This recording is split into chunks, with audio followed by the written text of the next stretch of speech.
It's your boy Oats coming back at you with another stream, baby. And today we're playing a new game, Cyberpunk 2077. I've been waiting for so long to play this game ever since its launch. I actually pre-ordered the collector's edition and I cancelled it because of how bad the press were going about this game. Oh, I forgot, this is a CD Projekt Red game. Red Engine. Damn. Nvidia, huh?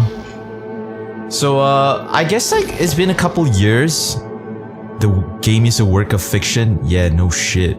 I guess they have to say this in just in case people are feeling litigious.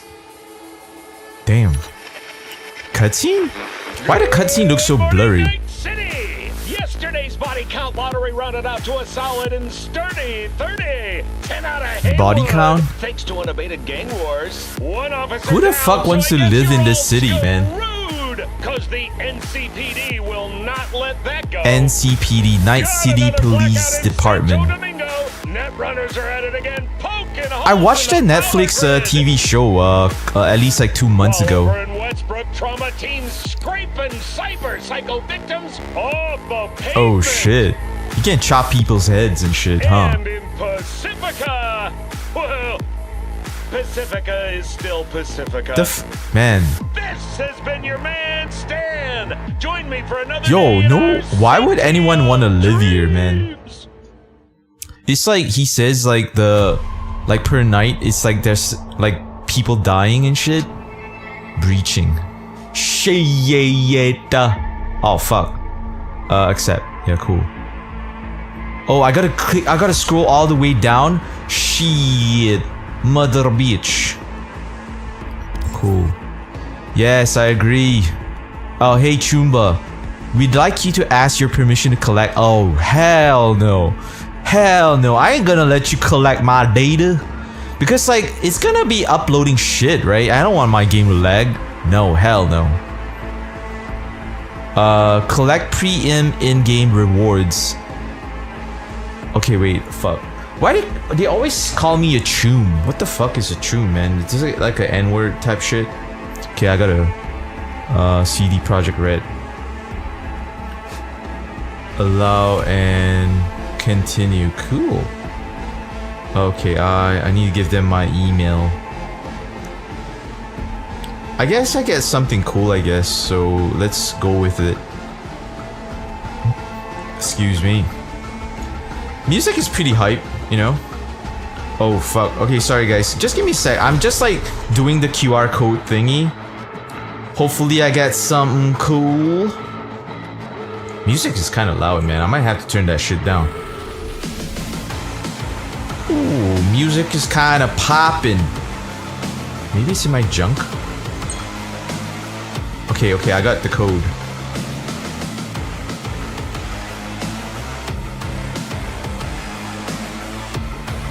Okay, cool, let's see.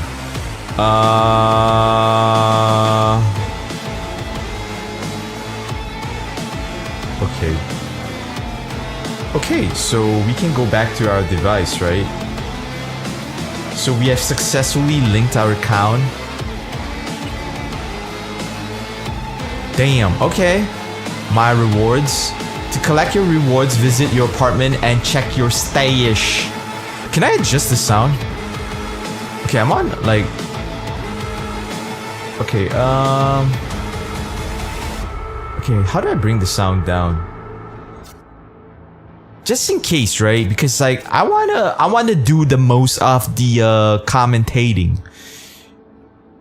I do like the fact that the music is loud because like some of the games I play, even on max volume, it's not as cool. It's not as loud. It's not loud enough. Okay, I don't know none of these graphics. I think I might want to turn depth of field off, right?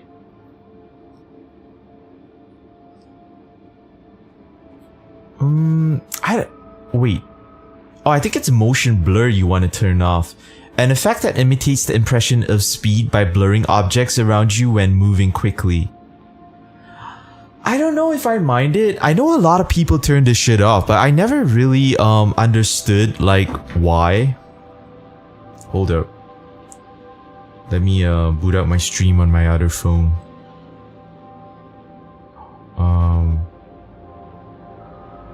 Damn. Okay, cool. Okay, let me plug in my phone real quick.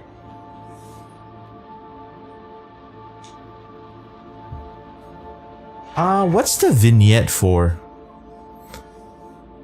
Toggle to enable or disable the vignette post-process effect. Okay, I don't know, like, if I want to do this. Okay, graphics mode, HDR.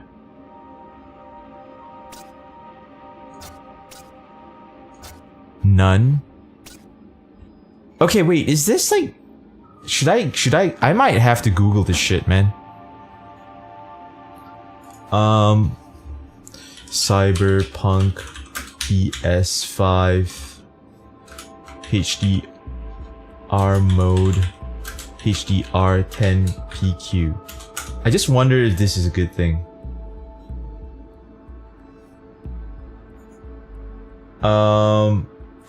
Do I want to do that? Okay, I'm just seeing. Okay, make sure to change the HDR settings. The default values are awful. Choose HDR PQ. Click the L3 button. Adjust the setting based on your... Okay, your settings. Okay, wait. We can adjust it? Holy shit. Damn.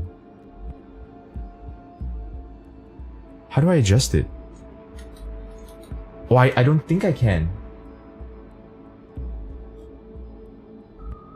Oh, you can. It's like a mouse. Maximum brightness? Oh, shit. You want to put it that bright? Okay, wait. Paper white is... He wants to set it at 200 though.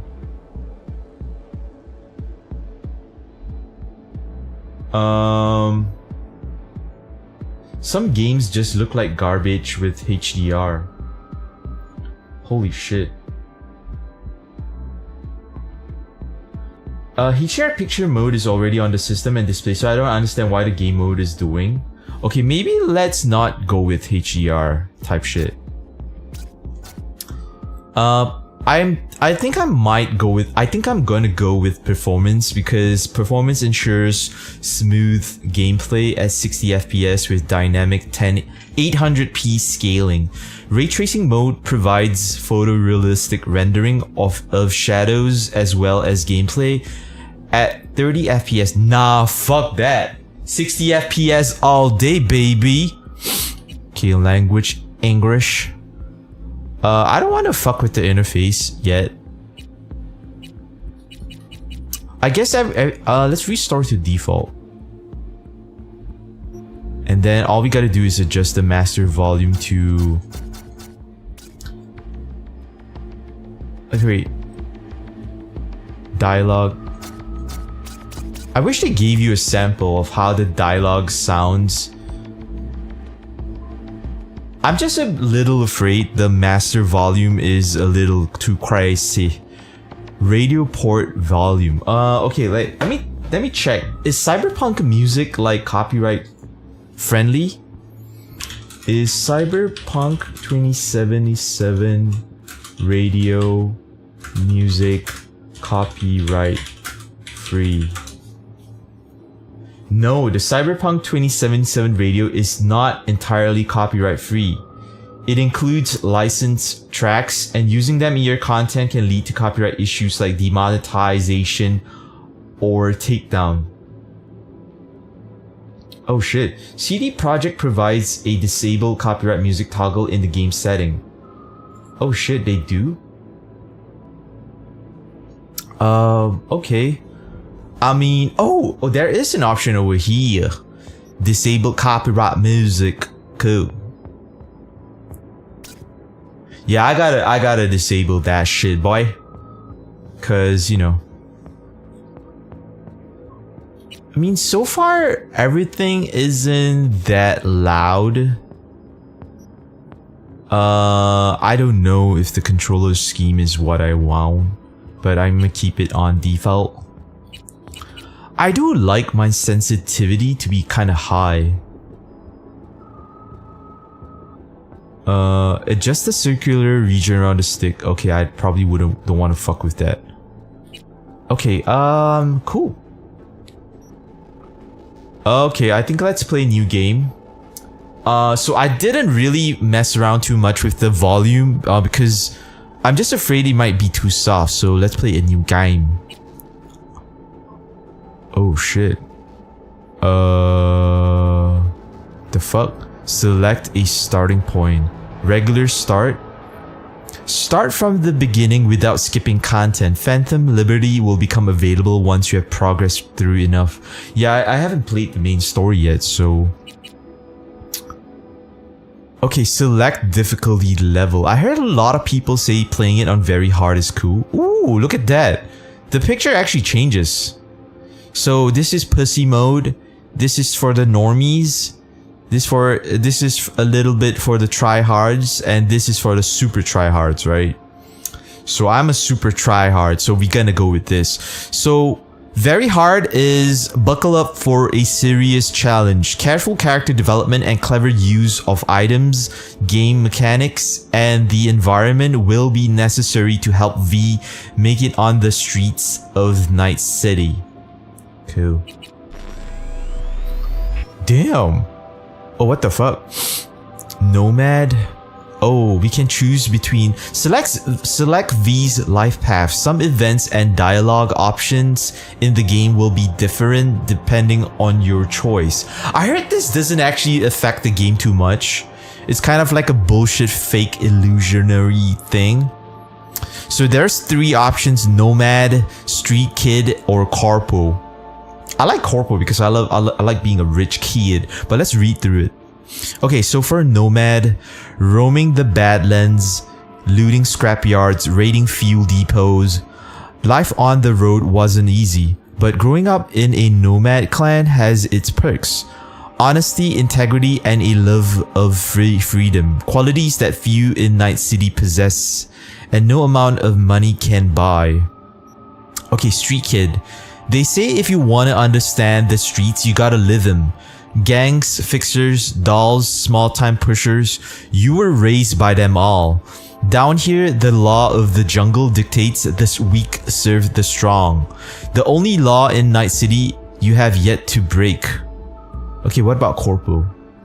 Few leave the corporate world with their lives, fewer still with their souls intact. You have been there. You have bent the rules, exploited secrets, and weaponized information. There's no such thing as a fair game, only winners and losers. Shit. I might want to go with Corpo though, because I want to be rich as fuck. I don't like being poor. Feels like Nomad and Street Kid is poor, and Corpo is like, you know, I'ma drive my Bentley while I run over your corpse. You know what I'm saying? Yeah, I think I'm gonna go with Corpo because I love being corporate. I love wearing my suit, shooting you with my gold-plated guns. Hot shit. Right? Like if you're starting in like a cyberpunk type city, wouldn't you want to like have the best advantage? And like if you're corporate, that means like you can afford to eat, right? But if you're a nomad and street kid, chances are you gotta sell some ass on the streets just to get by. So fuck that. Fuck that noise. Let's go Corpo, baby. Corpo. Body type. Damn, what the fuck? Select V's body type. V's appearance may sometimes affect the behavior of other characters. Yo, this is like when Cyberpunk went woke, right? They won't call it male and female. They call it body type. Obviously, I'm gonna select the male. Shit. Let's go with Asian. Is this Asian? I don't know. Or do I want to be white? Voice tone. I'm V. The fuck? I'm V. Oh, okay. I'm V. I'm V. Skin tone. I guess this is yellow for Asian. Damn. He's not as handsome as this one though, right? This is like, but his nose is a little crooked. Oh, there's a randomizer, but I don't want to do that. Okay, so which one? I like looking a little tan. This one is kind of cool. Oh, you can go like super dark. Holy shit. You can go midnight Zulu black. I think this is pretty cool. Pretty cool. Really dark skin. I mean, his hairstyle is like mine in real life. It's actually kind of funny. Damn. Skin type? What you mean? Oh, you can choose like if you want to look fucked up or not. So, option number 3, you kind of look like you have crackhead skin.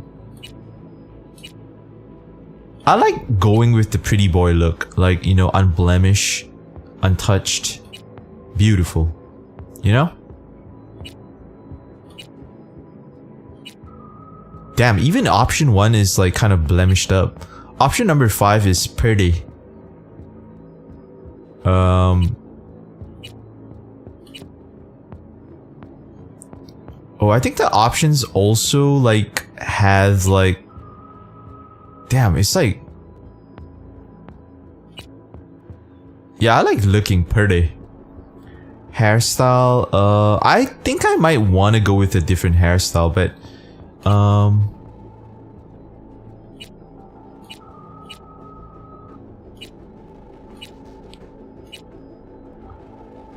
I want like a healthy tan skin, you know?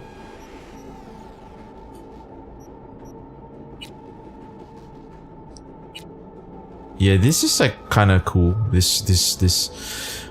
He don't look that Asian though.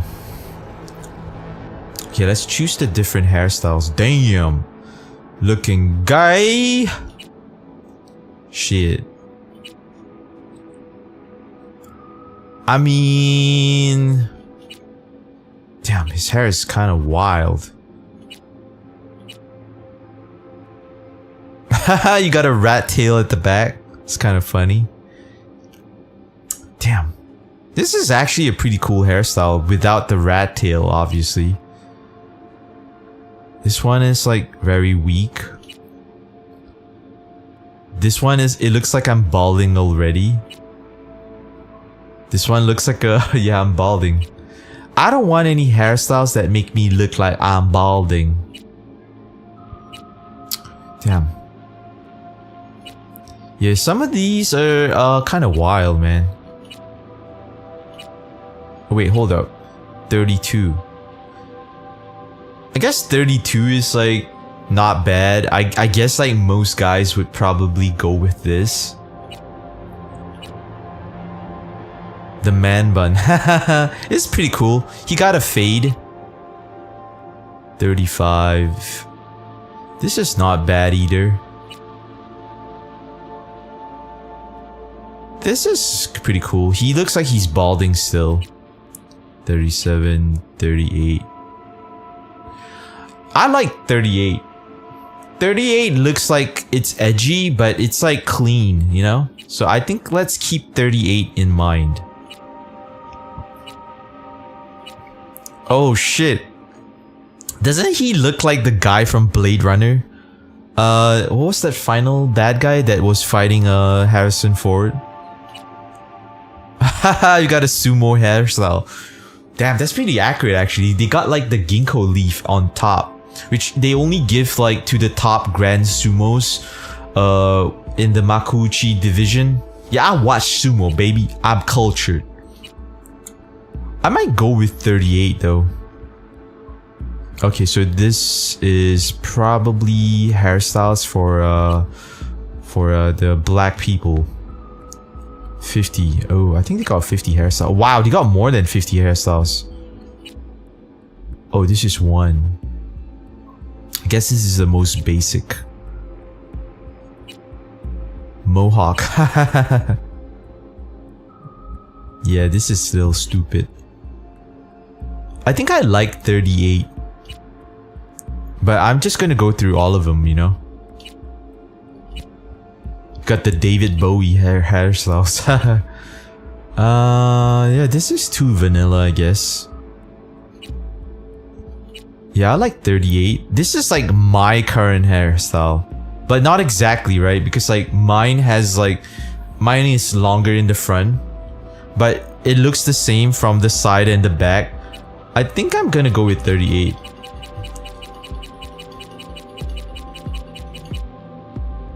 Yeah, I like this one. It's clean, you know. You got a really nice shape up at the back with the V. Okay, hair color. Ooh, white. I guess this would kind of be like that guy from the TV show, right? The David. Damn, you can choose whatever color. I like being blonde. Yeah, I like blonde, man.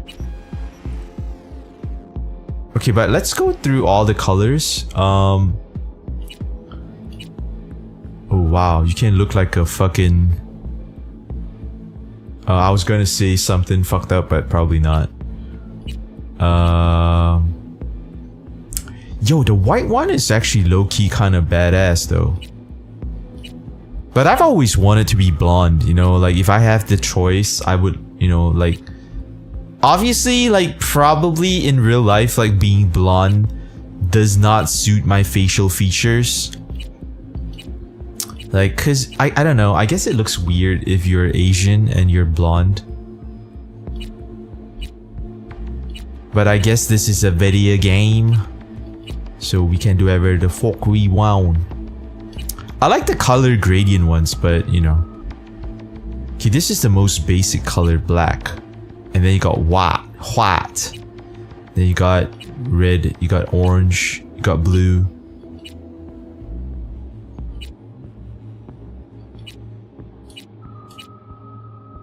Yeah, I like blonde a little bit. But I kind of like the white one too. Okay, let's stick with black for now while we try to adjust the other stuff. Let's see eyes.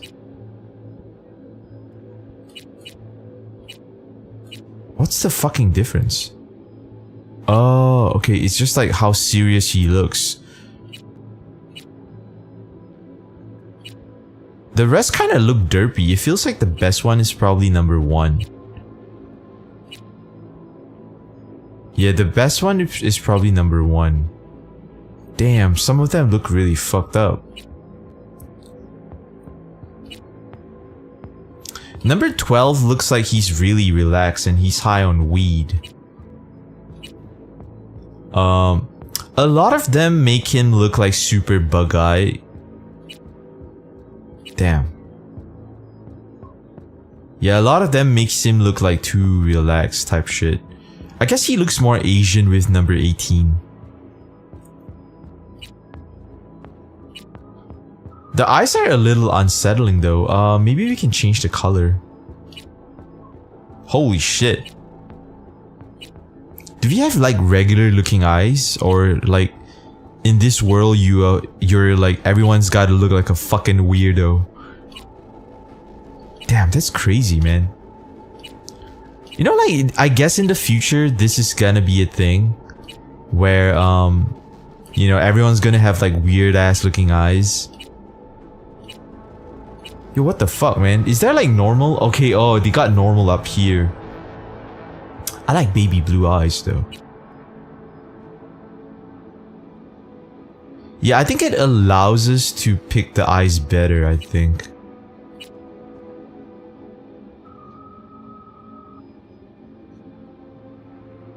Oh yeah, number 1 is like still the best.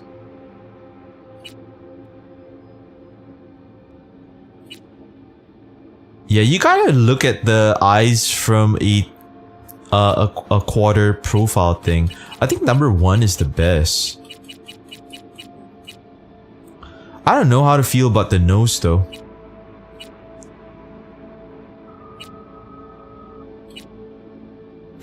Yeah, when he has a little serious look, it's pretty cool.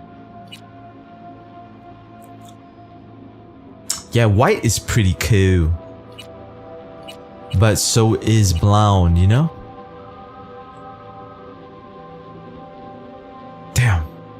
Looking like the famous Austrian painter's wet dream. Yeah, I don't know if you can even say his name, man, on YouTube or Twitch. But whenever I watch like other streamers, they don't refer to that guy by his real name. But this looks like the famous Austrian painter's wet dream. You know what I mean? Except that I look tan as fuck. I guess like the nose we gotta change, man. The nose it don't look pretty. I like looking pretty. Okay, that's nose number 7. Can you like fucking not move? Oh, this is like more ew. I kinda like 8. It's a more Asian. It's like more not as pronounced.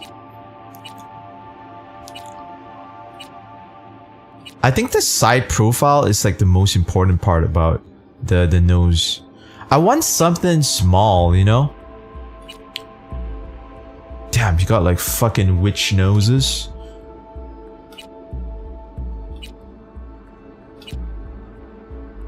I guess I kinda don't mind the facial customization options because like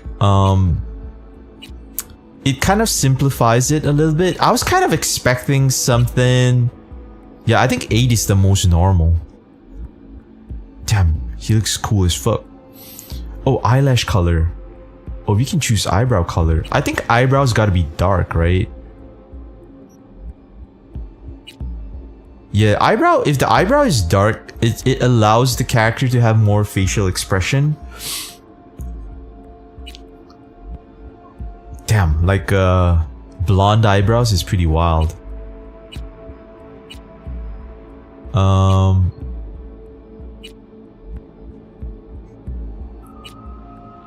I don't know. You can also have purple eyebrows, which is weird as fuck. Yeah, if your eyebrows are this bright, it's like so weird. I guess I kind of want eyebrows that would match the hair, but also like logically, like eyebrows are not gonna be that bright, and even if they are, from a distance, it looks like you don't have eyebrows. So either it's like super dark or super black.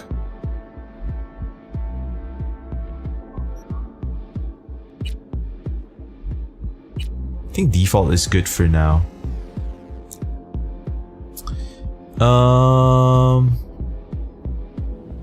Looks pretty cool, man. Maybe it's like, are we being too vanilla with the blue eyes? Hey, what it do, Helix? What's up? I mean, like, I'm not that impressed by the facial customization features, but I'm just like fucking around, you know?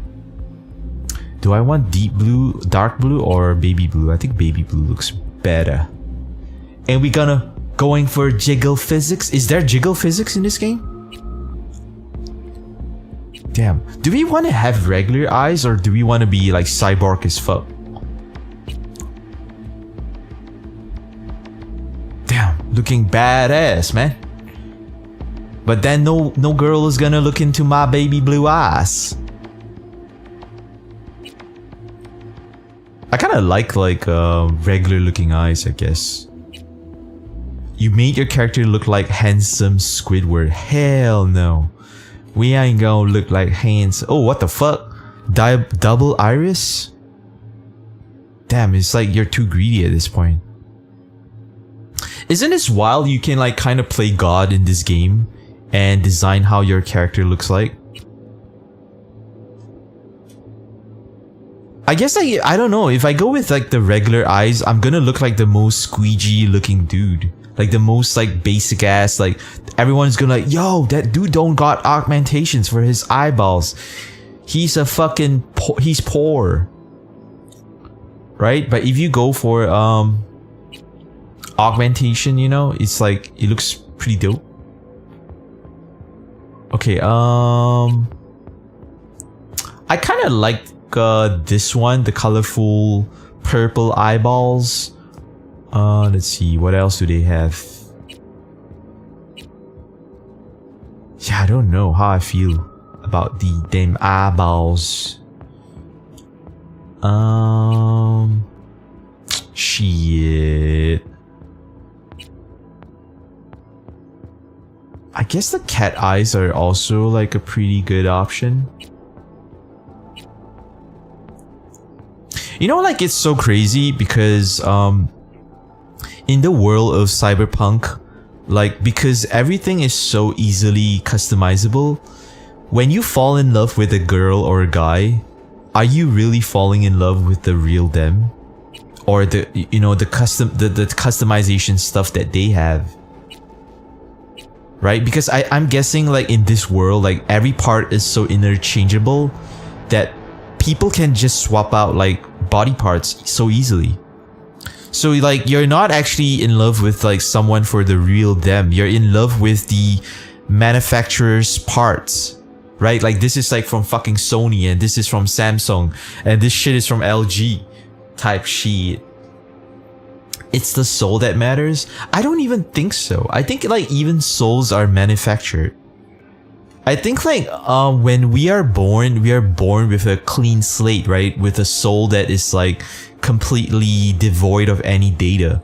And then data is instantly uploaded into us, depending on the parents we have, depending on the environment, depending on, like, you know, like, whatever, right? And then we start talking a certain way. We start, you know, thinking a certain way, and that's all because of the environment and our I think it's also your biology, right? Because they actually say, like, human temperament can actually be passed down from parent to child. So, like, if that's true, that means, like, you're kind of helpless. Your DNA and your environment and your biology and the people around you will dictate, like, what type of person you're gonna be. Damn, let's adjust the mouth. I guess I kind of like the mouth already. It's mouth number 14. Okay, let's see. Oh, you got thicker lips. I think mouth number 14 is the best. Damn, I think you gotta look at him from the, like, kind of like the side view. Oh, you can make him look super evil. But then your boy ain't gonna get no bitches. Yeah, I think 14 is the best. It's like, I think everything else they give you is, like, just, like, more options, but, you know, it's kind of like they don't care if it looks pretty or not. You know, as long as you get more options, cool. Yeah, every one of them looks like, you know, this guy, like, fucking puts Botox in his lips, like lip fillers type shit. I never understood, like, why girls put, like, lip fillers. I think it's like a mental disease, you know? I feel like, you know, like, the reason why lip fillers look so fake as fuck is because, like, it fucks with the golden ratio of your face. I feel like every one of us have, like, a ratio, a golden ratio. And that golden ratio is, like, very important because, you know, everything is in proportion.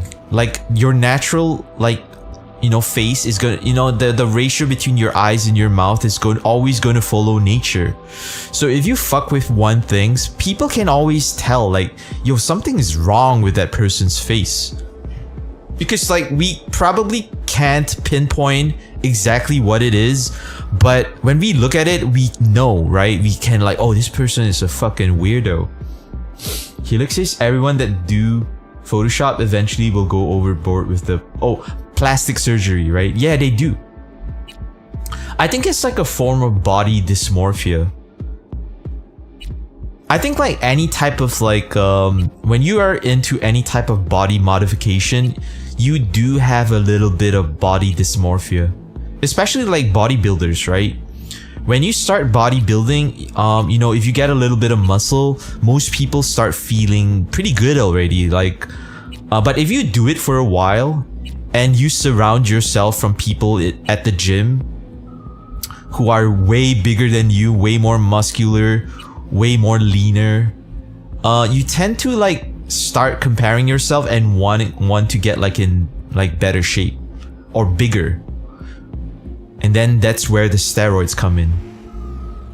You know what I mean? Damn, the jaw. Okay, let's see.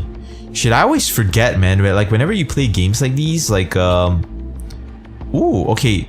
11 is like a little better. 12, like, is his jaw, his chin is a little too short. 11, 10. Yeah, 10 looks like he got a weak chin. 8. Nah. What about...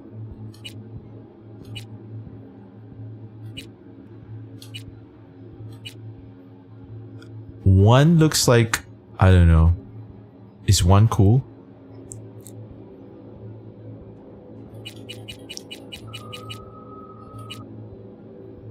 Oh, yeah. The other ones like also make him look a little chunky.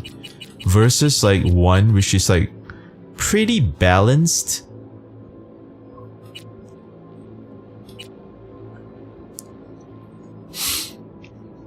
Yeah, I don't know, man. Like when I was a kid, my big sister actually talked about plastic surgery.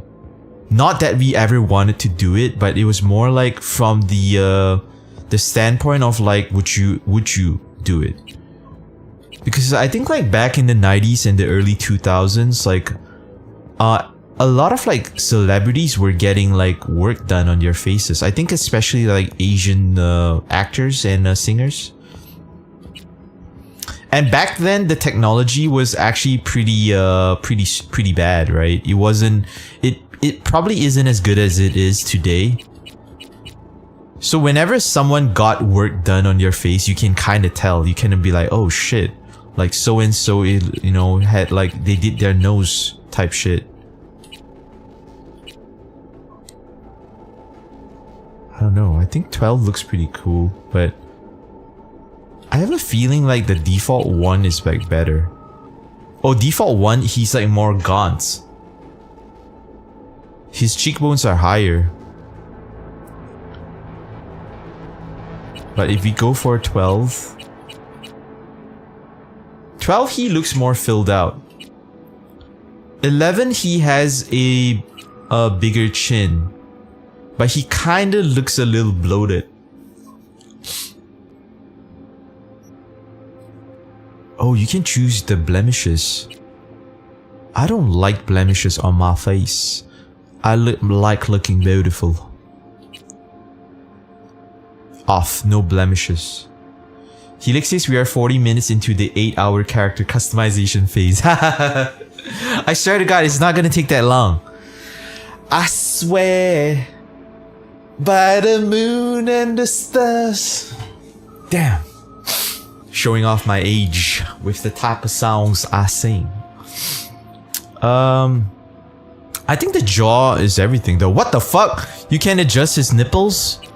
Oh, you can put like no nipples. What the fuck? Holy shit. Okay, wait, hold up. We haven't really finished up the jaw stuff though. Oh, you can have piercings. I like piercings. You can have cyberware. Oh shit. There's like way too much shit, man, in this game. Okay, maybe we can fuck around the ears.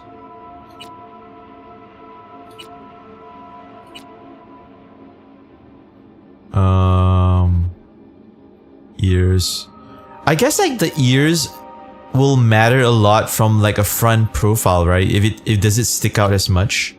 Oh shit, look at this. Doesn't he look like the guy from Oblivion?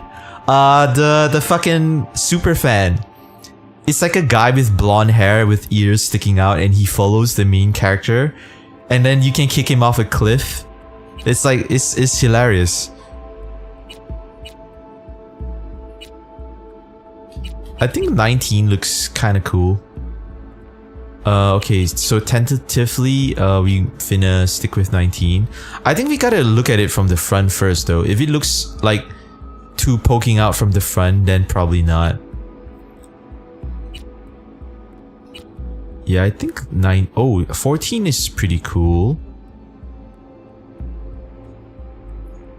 Yeah, 14 is actually pretty cool. It looks like pretty big though. So let's compare this with 19. 19 is smaller. But do you want smaller ears or do you want bigger ears? Yeah, 14 is big as fuck. Yeah, maybe I'll go with 19. Wait, 13. Yeah, 19 looks like the best.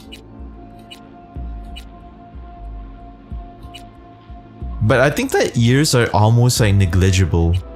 Because you don't actually hear people do cosmetic surgery for their ears. But you always see them do for everything else, right? I actually have a thing for girls with like elf ears. The ears that stick out. Like even as far as like going for the monkey type ears. I kind of like that shit. I don't know why. And some girls are really self-conscious about that. They don't like it. They don't like looking like that. You know? So I know like some girls would like try to cover their ears with their hair. Damn, where the fuck is the jawline thing? Okay, okay, I'm still deciding if I want to go with 11. Okay, 12 makes his chin look too short. But maybe number 1 is better. Yeah, number 1 makes him look too gone. But the thing is, if you look gone as fuck, you look thin, you look like you are a runway model, you know? But 11 looks like you are more like a regular dude. Okay, let's see 13. I think like the other ones like make his chin look too weak. Like look at that, it totally removes his chin. This one gives him the Johnny Bravo chin, the Superman chin. Kinda heroic, I guess.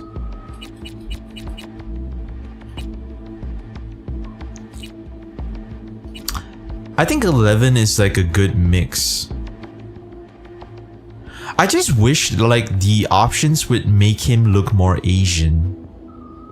Oh, you can choose eyelash color. Yeah, I don't think like other colors would look good, right? They're actually not that clear either. Wow, the eyelashes are like... Yeah, they're not that clear, so there's no point. Oh, does he have a beard? Ooh, cool. You can have like... Wow. Yeah, I don't know if I want to go with the blonde look, man. I look too much like a gigolo. I look like a dude that sells ass on the street.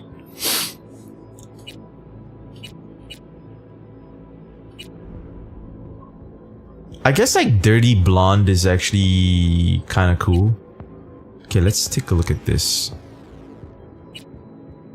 I was actually thinking white color, because white is like really striking.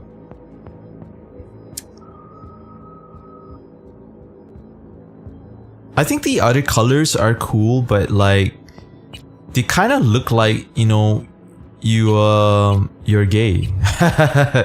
Nah, I'm just playing around. Damn, I don't know. I think black is also pretty cool. Oh, this one also changes the texture of your hair.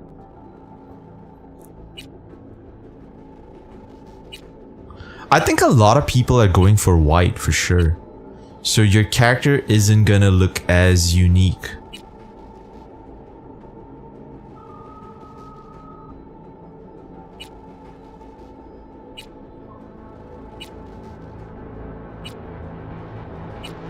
Man, I still like the blonde color, but I look like a fucking streetwalker.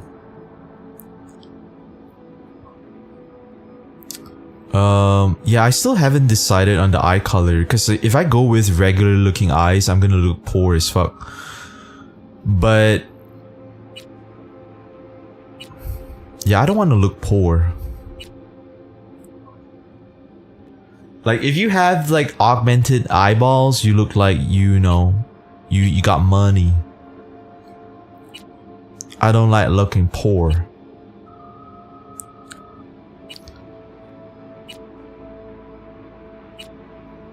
Damn, I don't know. I have no idea. The spiral eyeballs look like you can hypnotize bitches.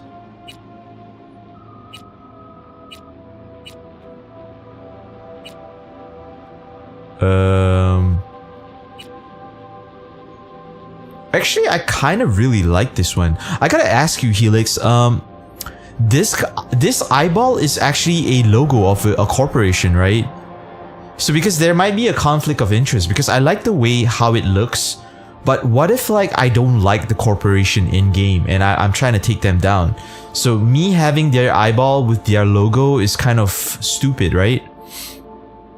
Is this like a logo for the eyeball? It's like two fucking blades, like Wolverine blades going downwards. I like how it looks, but I don't know if it's a corporation. So I'm trying to be as neutral as possible.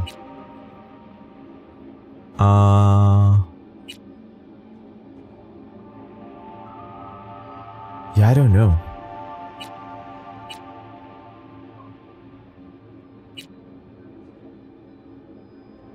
Hey, what's up, Jema? You're here early? How's it going? Hope everything's going good.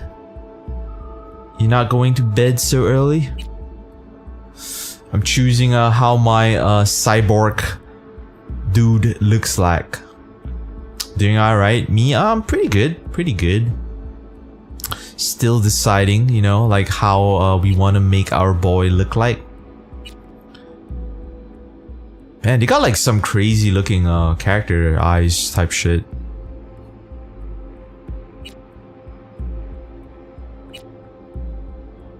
Man, I like some of them, but I don't like dehumanizing my guy way too much, you know? I like him looking normal.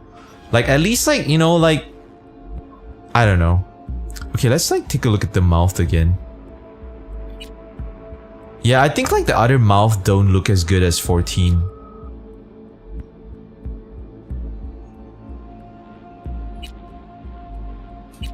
Uh, 13 kind of looks better a little bit. So it's either 13 or 14.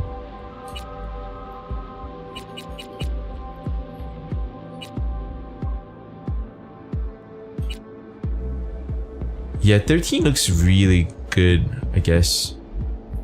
Okay, beard. Damn. Giving him a little 5 o'clock shadow can definitely enhance the beard style. Oh. Oh, you can have different styles.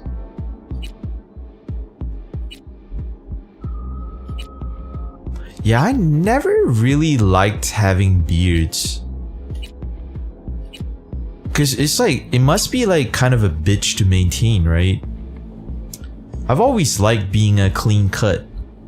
Cyberware 7. Oh shit, this is pretty cool. Why do I have a fucking scar on the side of my face? Oh shit, you can look really trippy. Damn.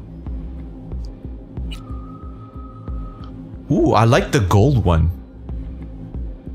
The gold one kind of looks a little bit like I'm in Cirque du Soleil though. Ah, shit. I don't know about that. I like the color, but I don't like the placement. Cyberware. Yeah, I don't know. Seems a bit much. Wow, this is the Terminator look. Come with me if you want to live. Do it now. Oh, this is the neck one. Holy shit. Damn. I guess I don't really mind having some cybernetics shit. Oh, what the fuck? You can choose penis size? Why? I guess we're going with that BBC. Okay, but before we go penis, let's like make sure we oh, you can even choose teeth. Yeah, some of these are like kind of crazy.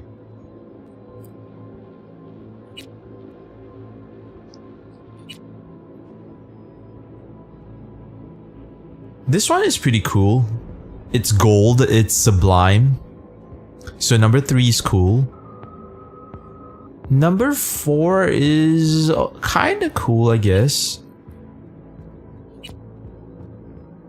Wow, number 6 is dope. It just like puts like something on your neck. I actually low-key like number 7. It actually shapes the face like really good.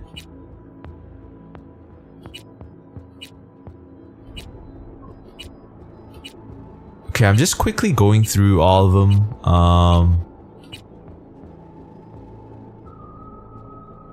Okay, so this is the one that the other character have, right? But can you change the color? I don't know if you can change the color though. I don't like it looking like this.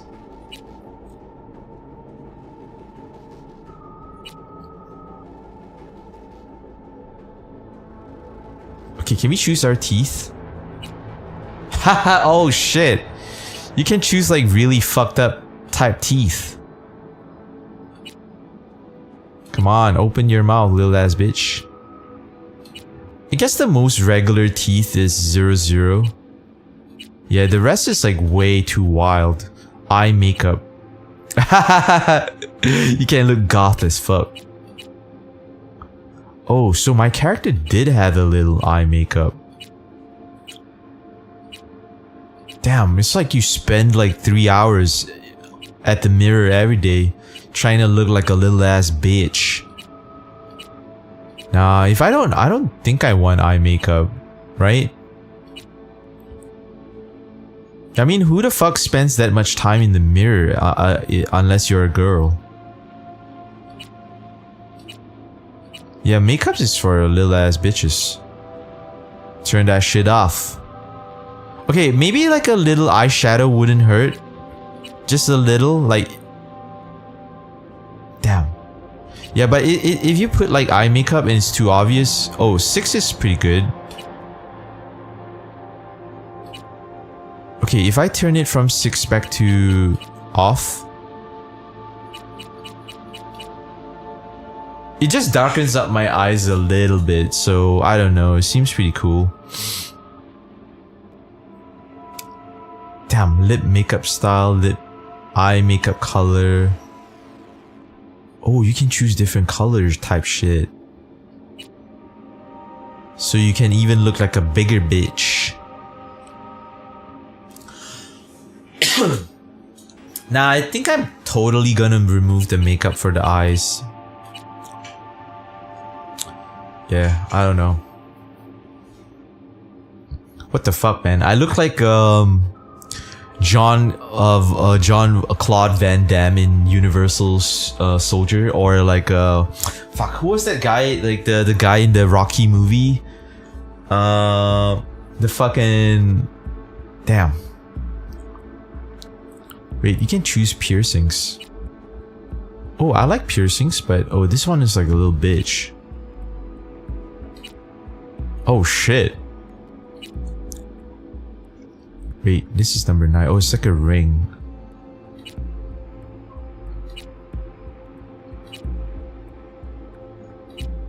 Yeah, some of the piercings are pretty wild.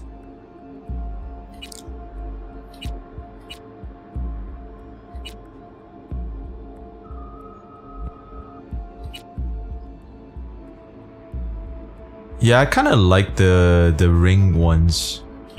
It's not bad.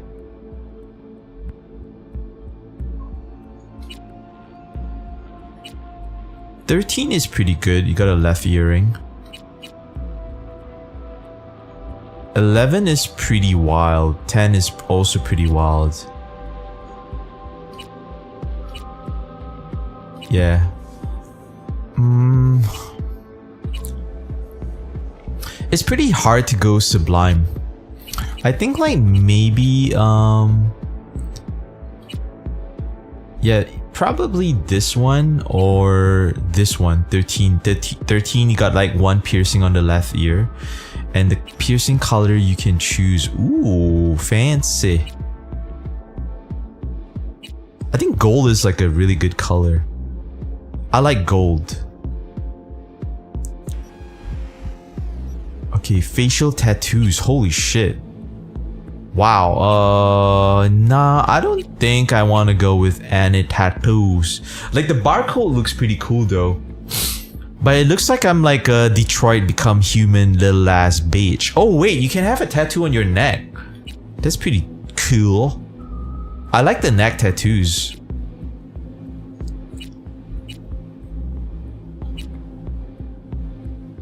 Damn, this one is pretty dope. Except the eyeballs one. It looks like the zombie face camo in Metal Gear Solid 3. Yeah, some of them makes you kinda look like you work for the cartel.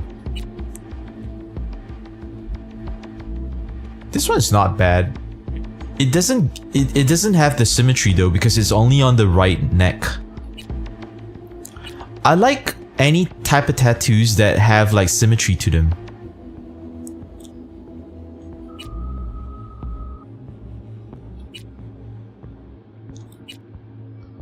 Yeah, the other ones are like, I don't know. I kind of like this one at the back of my neck.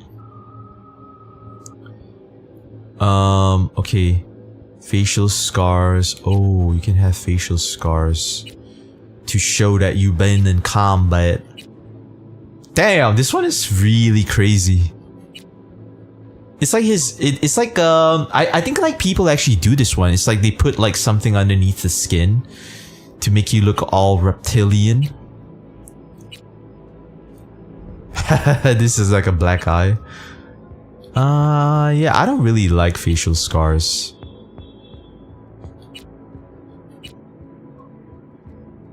I guess it does make you look like more of a badass though.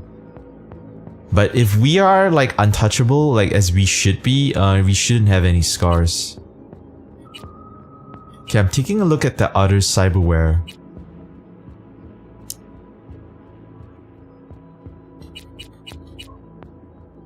I like number 3 or number 7. 7 is super sublime, right? But 3 makes it a little more obvious that we are augmented. I don't know. Do I want to go with sublime or augmented? Okay, let's see. Cheek makeup off. Blemishes off. Nails short. I like short nails. Ew, long nails is gross. Nail color. Oh, you can't even adjust that, huh? Can I have something gold and cool? Yeah, I don't know. Gold nails kind of look... I don't know. I mean... yeah, it looks a little much. Let's go with like natural. Nipples. Okay, we want to have nipples. Body tattoos. Ooh. Damn. Oh, this is like the Day of the Dead type tattoo. Wow, this one's cool. Pretty cool. Some of the tattoos are pretty cool. I don't know if there's anyone that I'm really feeling. Oh, I guess you don't really have that much options for tattoos. I think I'm not gonna have any tattoos, but what about body scars?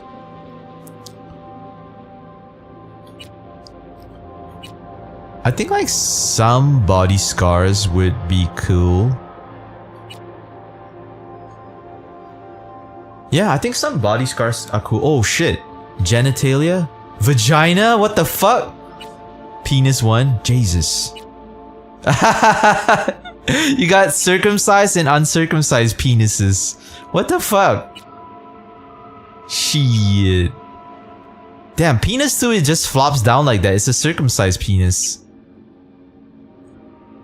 Oh, can I choose like super big penis? Oh shit. Big, small, default. Hey man, I'm serving it up. Big penis all day. Damn. Circumcised penis looks weird as fuck, man. It not natural.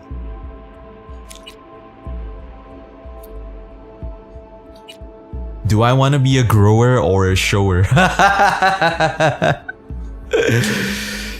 don't know. I guess like bigger penises all day, man. Shit. Pubic hairstyle. Oh, okay. Nah. Fuck that. Clean shaven type shit.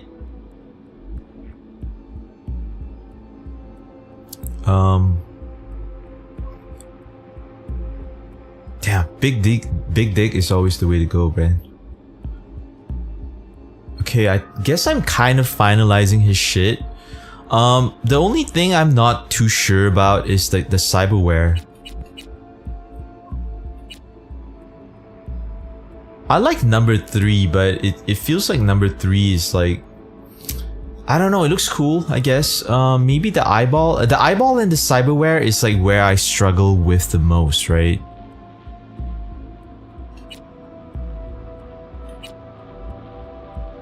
Yeah, I'm kind of happy with everything else. It's just the eye color. Cause like I wanna like I don't know. I guess I wanna make my character look pretty, but at the same time I don't want him to look poor. Cause if you don't have like any eye augmentation, that means you a little ass bitch in the like the cyberpunk world, right? That means you got no money. No money to fuck around and look like a fucking weirdo. I just need help though. Is this like eyeball like damn. Is this like a corporation logo? The one with the 2 Wolverine claws going down? I'm just afraid that if I have that eyeball and I hate that corporation in game, it's like a conflict of interest. You know what I mean?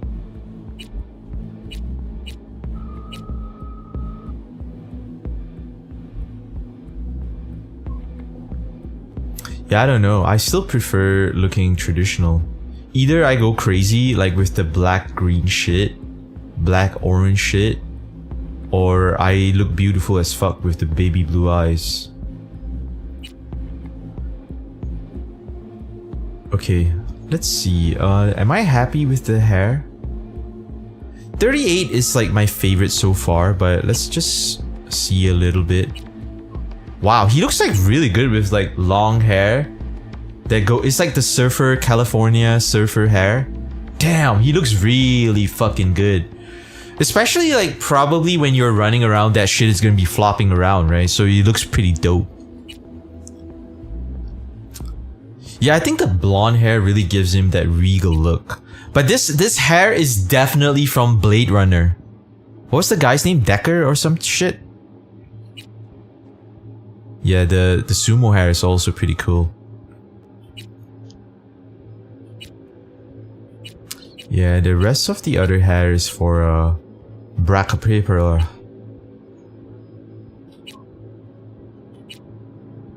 Wow, the head tattoo is pretty dope.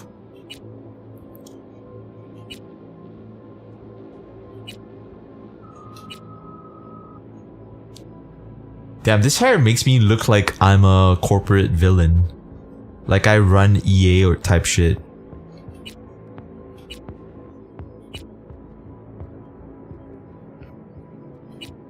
Yeah, some of them look a little bit vanilla.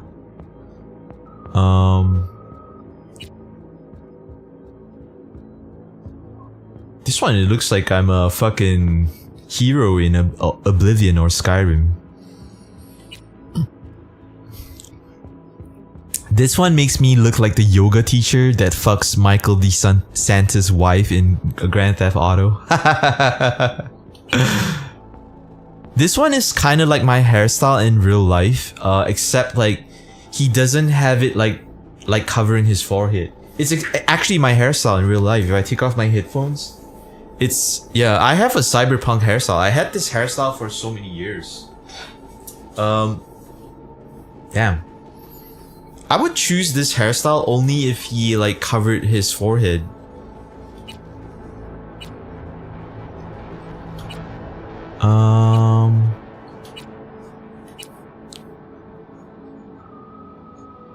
Yeah, straight hair looks a little too crazy. The rat tail is pretty cool.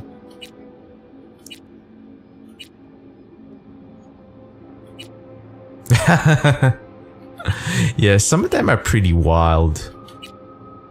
Isn't this like some kind of Viking type hair? It's actually pretty badass, but it's like if you got locks, they probably stink as fuck, right?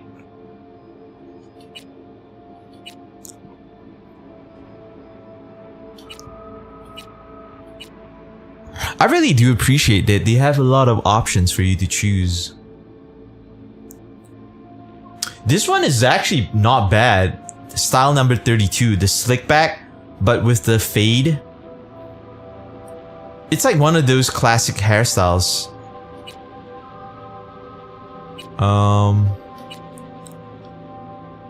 35. Okay, wait, this is not what I went with. Okay, wait, let me see. So 32 is pretty cool. 32 is pretty cool, Man, when you're blonde in this game, you look really special. I don't know why, but like blonde hair, blue eyes, it really looks great. Okay, 32 is pretty cool.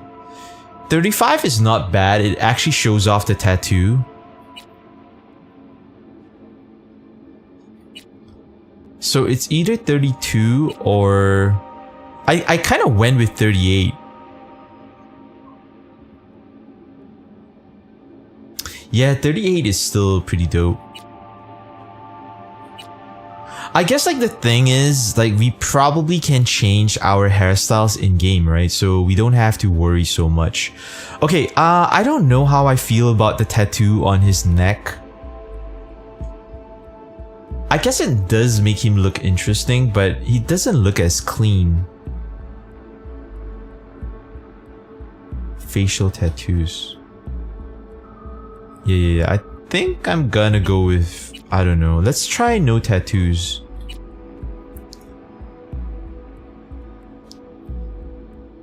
Piercings, we went with the gold studded one on his left ear. But let's see. Yeah, the other ones are like a little too try-hard. Yeah, I like the single gold studded one.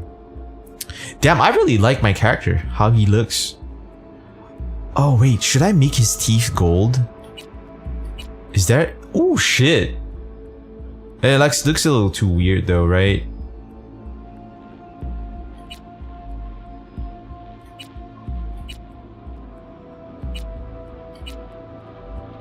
Yeah, a little too weird. Let's go with the default. Eye makeup, none. Lip makeup style. Ooh, you can go black lips. Yeah, off. Yeah, I think he looks pretty good. We gonna have nipples. We got a big ass cock. Body tattoos. Yeah, the body tattoos are... I don't know. Damn, my dude got a nice ass pose. Damn, look at that. They got a Baphomet tattoo on his back with the snake that tempted Adam and Eve, casted out of heaven. I kind of like this tattoo, but I don't know. I feel like I think like the cool part is like keeping your character clean. So when you enter this world, you can kind of blend into, I guess, like having a little body scars. Like he got a scar in the chest. It's pretty cool. Genitals, penis 1, penis 2, or vagine. Oh, you can turn off penis also, but hell no, I want to have a penis. I was actually thinking, like, you know that thing on the neck, the right side of his neck? I thought you could change that, but I guess not. Damn, I think I might be pretty happy with how he looks. Yeah, he looks like a main character, don't he?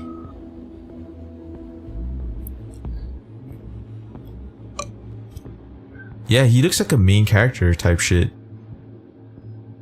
Yeah, no blemishes on my beautiful face, baby. Teeth, piercing color. Facial tattoo, facial scars. Yeah, facial scars can look pretty cool, but do I want them? Or do I want to look mad beautiful? Yeah, I think I want to look mad beautiful though. Having facial scars make me look like I wasn't careful enough when I fought.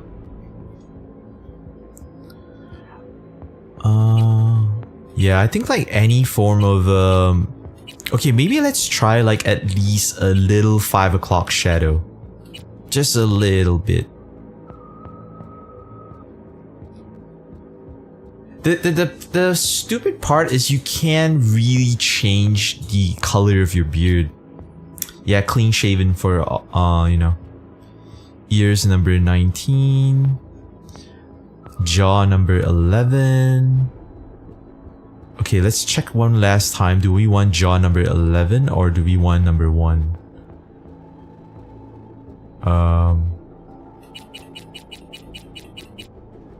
Nah, 11 is the better one. Even though I look a little more filled out.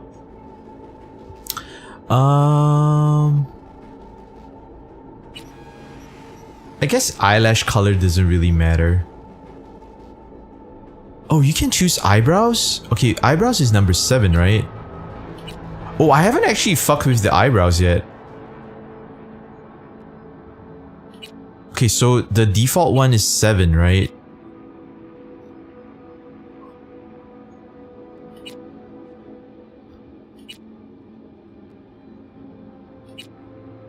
You can have no eyebrows. What it do, Cinekid? Yeah, I'm on, man. I'm on. Still designing my character, boy. How you doing, bro? Yes, 7 looks like the most normal looking eyebrows.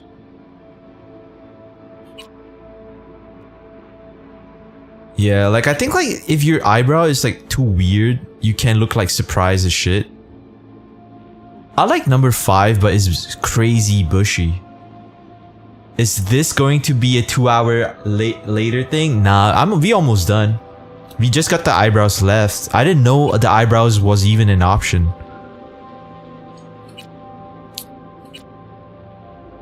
Yeah, I think number 7 looks the best. It looks like the most natural. It's just the color I'm a little struggling with. Do I want blonde eyebrows?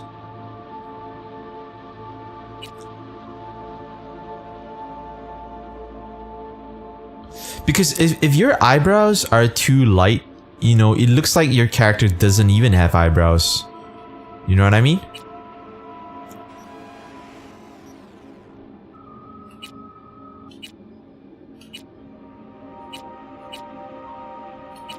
Yeah, 7 is like the best.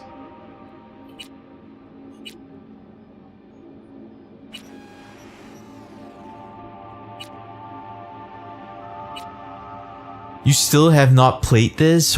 Why? Well, you did a good thing though, because like I didn't play it either.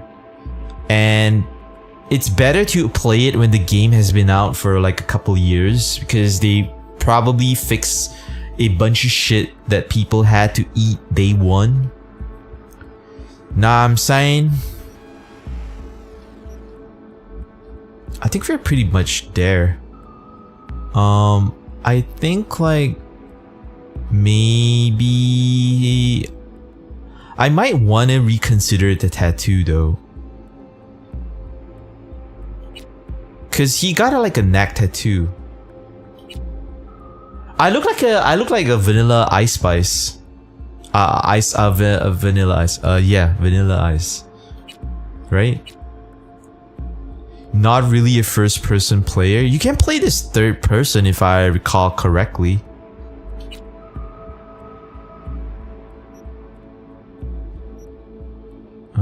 Facial tattoos. I wish you can zoom out a little bit. The tattoo is pretty wild. Yeah, I think like having his tattoo off is like better. Yeah, I got a big old dick, man. And of course I'm gonna go with uncircumcised. Cause if you go with circumcised penis, I know that's not cool. Yeah, I think this is how we're gonna look next. Points available. Oh shit. Choose the core attributes you want to begin with. Yo, I don't know. Should I Google this shit? Damn, I don't know. Core attributes to begin with. The fuck? How would I know what to do? They show that? That's for you, Syndicate. They show it because they know your zesty ass gonna love that shit. You gonna love it. Yo, the fuck is this though? Oh, they do explain. Okay, so body determines your raw physical power and fortitude. Progressing it improves your proficiency with shotguns, light machine guns, and blunt weapons. It also enables you to open some doors by force, rip off turrets, and use intimidating or solo-trained dialogue choices. Damn. Intelligence. Intelligence determines your net running abilities. Progressing it improves your proficiency with smart weapons and allows you to unleash your full potential as a net runner. It also enables you to access the local subnets and show off your knowledge off the net in dialogues. Okay, reflexes. Reflexes determine your maneuverability and ability to evade enemy attacks. Progressing the attribute improves your proficiency with assault rifles, submachine guns, and blades, and enables you to use advanced movements. It also enables you to make quick, observant remarks in dialogues. Wow. Technical ability. Technical ability determines your techie know-how. Progressing it improves your proficiency with explosives and tech weapons and allows you to be... Wait, hold up. I got a message. The fuck? Fucking scammers, man. Allows you to be compatible with high-end cyberware. It also allows you to bypass some locks, override devices, and exhibit tech-savvy knowledge in dialogues. +2 armor. Cool. Cool determines your assassination skills and stealth abilities. Progressing it improves your proficiency with precision rifles, sniper rifles, handguns, and throwable weapons. It also enables you to use advanced stealthy perk abilities and subtle or street smart dialogue choices. Damn. Okay, I might want to go with the sniper build. I'm just gonna type like, what is the most fun build in Cyberpunk 2077? Let's just see. Okay, so, ooh, most fun build. So I'm on Reddit right now. So someone went for a net running assassin build. I find it the most fun to play. Most points into cool and reflexes, decent amount of points into intelligence, less points into body and tech. Lots of quick hacking, stealth pilot, pistol headshots, and katana monowire action. Makes battle very dynamic and fun. Oh shit. Gotta agree, I've tried several, but the one with the most depth is Stealth Netrunner. Melting the brain of an entire room from hiding will never not be satisfying. Oh shit. Oh, oh, there's a dildo weapon? What the fuck? Knife running have always been so much fun. I don't know, like this guy makes a really compelling build. Oh, hold up. Okay, okay, I'm just looking at how he plays on wow, the gameplay is pretty wild. Wow, you can snipe people. And you can go in with the katana.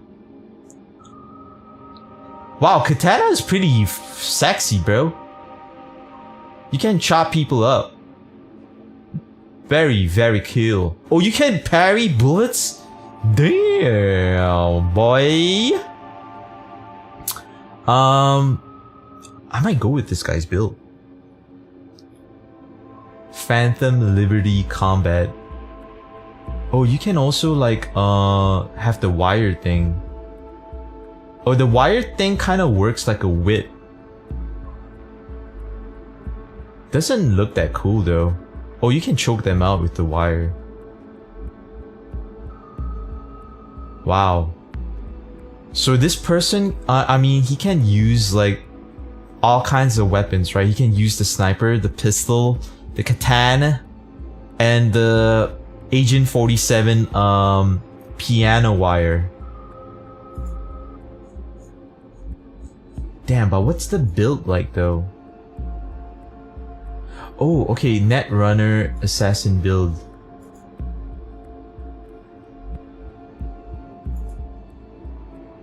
Use quick hacks to silently eliminate enemies from a distance.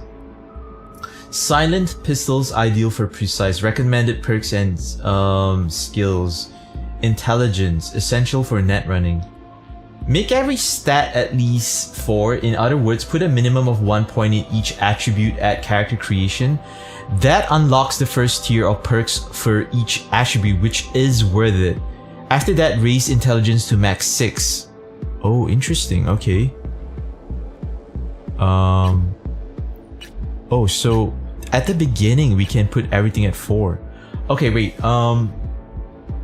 Cool. Improves stealth and critical hit chance. I focus on intelligent and cool until each was an attribute 15. Then raise tech to 15. Wait, is there like another attribute? Oh wait, the attribute for tech. Oh, technical ability. Tech is useful for crafting and cyberware. You will need the epic T4 version of Memory Wipe because its last effect is that no follow-up quick hack can be traced. Ooh, very interesting. Man, I gotta go pee soon. I'll take a quick break, guys. I'll be right back in like a minute.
And I'm back, baby.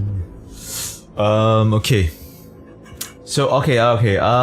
Let's Google a little bit more. What other classes are cool? Let's see.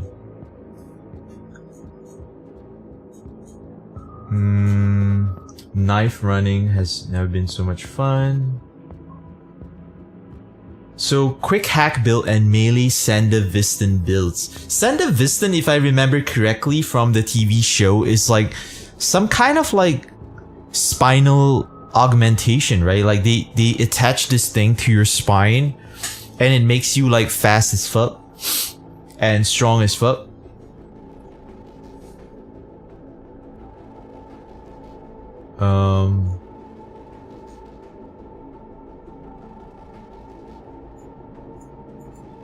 Having to tech and body as my main skills, following cool. Okay, wait, let's see.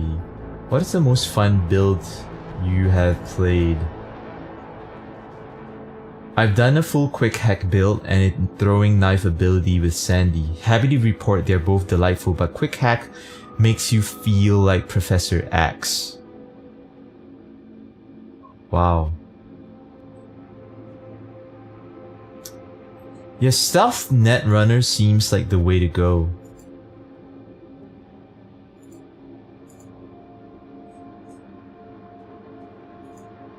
Cyberpunk stealth netrunner. Wow. It's like all the builds are like very brief. Predators are stay undetected. Key advice for stealth runner, but net running assassin build is pretty cool. I like killing people. I think stealth is like, it's fun, but like eventually you're gonna be discovered, right? So what's the point?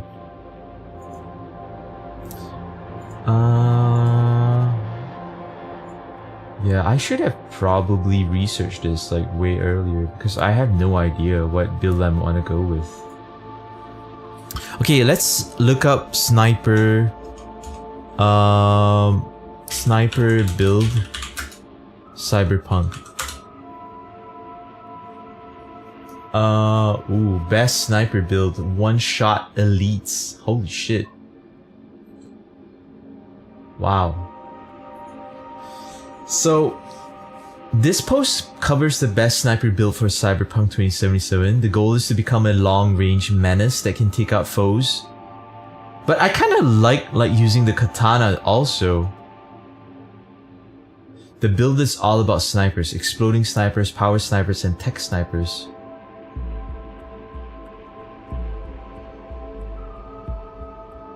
Yeah, I like that. Ooh, sniper looks really fun.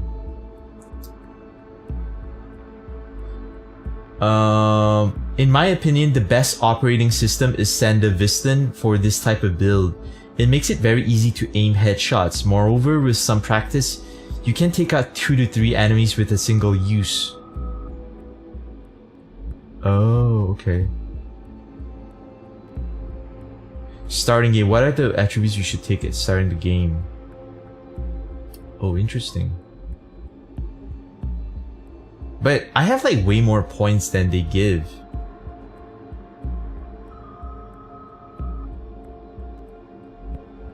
Oh, endgame, you want your intelligence to stay at 3. Really? It's kind of interesting because like... Oh, 4, 5, 6, 7. Oh, okay, okay. Okay, what if I remove everything first? Okay, you cannot... Okay, so cool is at me plus 3 cool.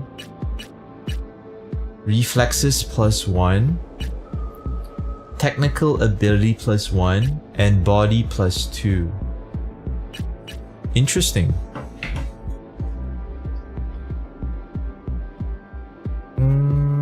Okay, so interestingly, let's see. But the problem with sniper build is like, it's not like as cool, right? Like it's just like very one-dimensional. You just like blasting fools in the face and that's it.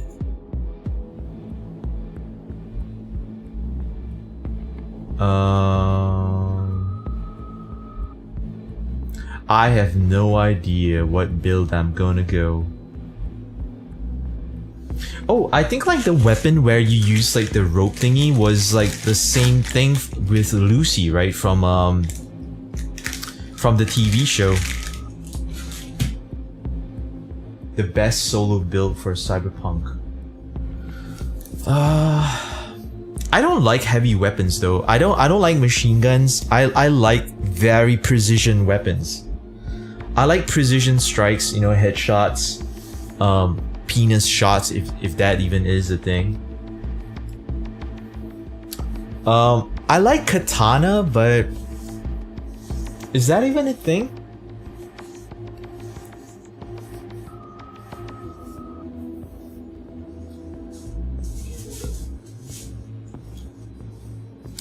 And also, like, I think like if I just go pure sniper build, I'm not using the fucking hacking shit, right? Ooh, I want the S tier build. Okay, wait. My build is B tier. Oh shit. Okay, hell no. I want to have S tier, baby. Okay, any build type. Wow, I don't know. Highest tier. Wow, Savage Berserk. Best Samurai Katana build. This like website is like actually really good because they give you like there's like a short video showing you like how it works. Katana is like actually fucking sick.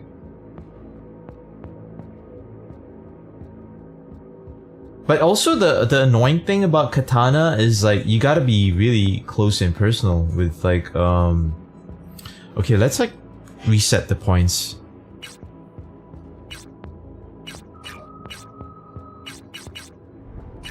Yeah, I really don't know what I'm finna do. Cyberpunk beginner tips. Difficulties. Okay. Okay. Picking difficulty is a personal preference. For example, I always play on very hard, and all my Cyberpunk 2077 builds are... Okay, wait, let me bring it closer. However, I do not recommend this to everyone. This is one of the first decisions that you make. They have minor differences. They were nothing major and would not impact the world in any way. Still, I prefer the Nomad as the beginning of the game is intense and let you see the Night City from a different perspective before you enter it. Attribute points. The attribute are important for certain perks, like 1 point in body will give access to Painkiller, which I think is mandatory for any character. Without it, you will be stranded for health regeneration. Okay. Generally, if you're lost for all my Cyberpunk builds, I recommend the attributes to pick. Okay, general tips. Perk point refund. You can easily refund perk points if you find that your particular pick has not been useful. For example, you may invest in cool and start with throwing knives. However, for some reason, if you do not like the weapons, you can refund some perk points and invest points into pistol. Both of those are under the attribute tree cool. Refunding is straightforward. Just check the tooltip with you when you hover on the perk. Okay, respec or refund. So CD Projekt Red was kind and after the 2.0 release gave a single attribute respec. Of course, this was already possible with mods, but not on the vanilla game. You may want to redistribute points if you want to try different Cyberpunk builds. Sadly, this can only be done once per playthrough. So only do this when you have your eyes set on the build that you like. Crafting items. Cyberpunk 2077 offers a crafting mechanic which is pretty straightforward. Collect correct materials, okay cool. Exploration. Steadily progress with the main story to finish Act 1. Okay, this is a little spoilery, but... The main question is how to get new quick hacks. Well, there are a few main ways. You can purchase them from net runners. Okay, these are like a little bit complicated. Fuck. Damn, you gotta do a lot of homework before you play this game.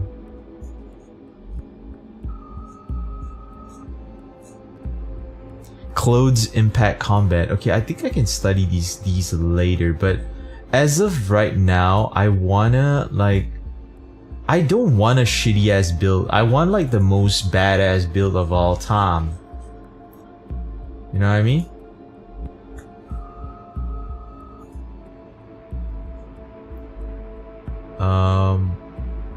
Wow, you can be a cyber psycho.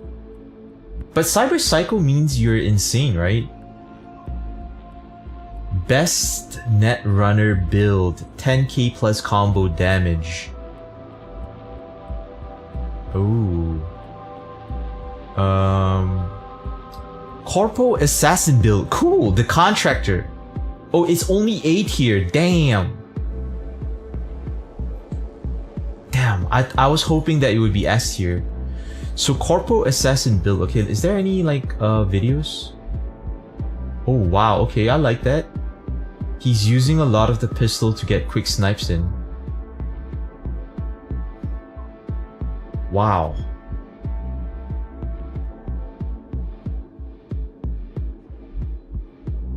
Okay, pretty cool. Okay, so what's this? What does it actually do? Okay, I will go through... Okay, let me read this. Okay, I will go through the Corpo Assassin build for Cyberpunk 2077 in this post. This involves a bit of corporate Arasaka flavor to create a build whose sole purpose is elimination. There's no space for mistakes, only perfect kills. As a Corpo Assassin, you use stealth weapons like pistols, snipers, and quick hacks to prepare for the assassination. Okay, I like that. But before I even read more, it feels like it's only 8 here. Why is it only 8 here?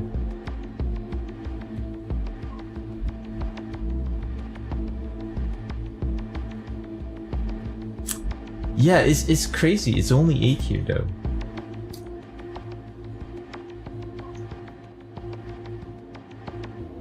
Okay, let me read. I intended to make one build to have a corporate background, and for me, this mash of weapons and quick hack playstyle looked like the one. The idea is to stealth weapons, pistols, and snipers to eliminate targets. You do everything not to reveal yourself and create that perfect sequence of enemy takedowns. Of course, if you're playing on very hard, this becomes challenging. Enemies become bullet sponges, and what usually could one-shot enemy does not work. However, by utilizing the game knowledge, we can use silencer pistols against normal grunts and silent snipers against elites. Sometimes you may risk revealing yourself if the single shot does not remove the target. For this reason, you have reboot optics, cyberware malfunction, and other quick hacks to allow you to reach the foe easily and to do a takedown. If everything goes wrong, you can just pop overclock and system collapse for an instant kill. Wow, okay. Nah, I don't know. I think I might pick something from S tier build, because I don't want no bitch made move type build.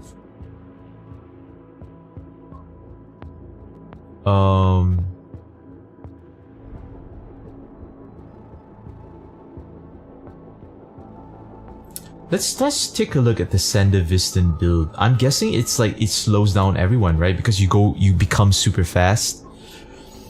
Okay, I will go through the best Sandevistan build for Cyberpunk 27 in this post. This will be the ultimate setup for almost endless time slow, huge damage, and fun gameplay to shred any opponent you encounter in the Night City. This kind of works with any weapon type, but the best are katanas and modded shotguns. With this build, I wanted to create the ultimate Sendavistan build that in some parts reflects those ultimate cyber psychos. This build works with any weapon type. The idea is to use expensive cyberware to pump up the Sendavistan duration. In case one use is not enough.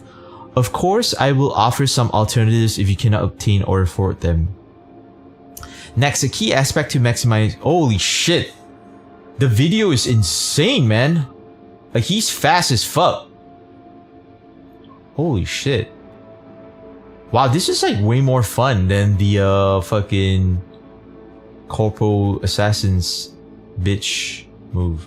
But it uses a lot of the shotgun though. Damn. It doesn't look as refined. I mean, it has the katana shit, which is like... Next, a key aspect is maximizing damage via cyberware and attribute point allocation. In the late game, you can also optimize for random rolls using driver updates, chipware, connoisseur. Okay, so this is like a very crazy build. Okay, let's see. Like, take a look at the Netrunner. There's a smart weapons build. Katana pistol build. Why is the Netrunner build so awesome? Okay, let's take a look. So Netrunner is— you're basically a hacker, right? Oh, you just kill people with just hacking and then you do the boss fight. Oh. This website is pretty cool because they have like GIFs that like wow, okay. It's kind of boring looking though when you're playing as a Netrunner, because like all you're really doing is like you're going through menus and you're selecting like shit to just like kill them. And it's like they die before you even do anything. Okay, you will mostly use quick hacks to disable and damage enemies. This requires certain steps to make sure that the build can pull off the infamous infinite overclock combo. Oh, I don't know. This seems like kind of a boring build. Like, you're just running everywhere, like just fucking hacking their shit. I mean, the Sendavistan build was pretty cool because like you actually use your weapons.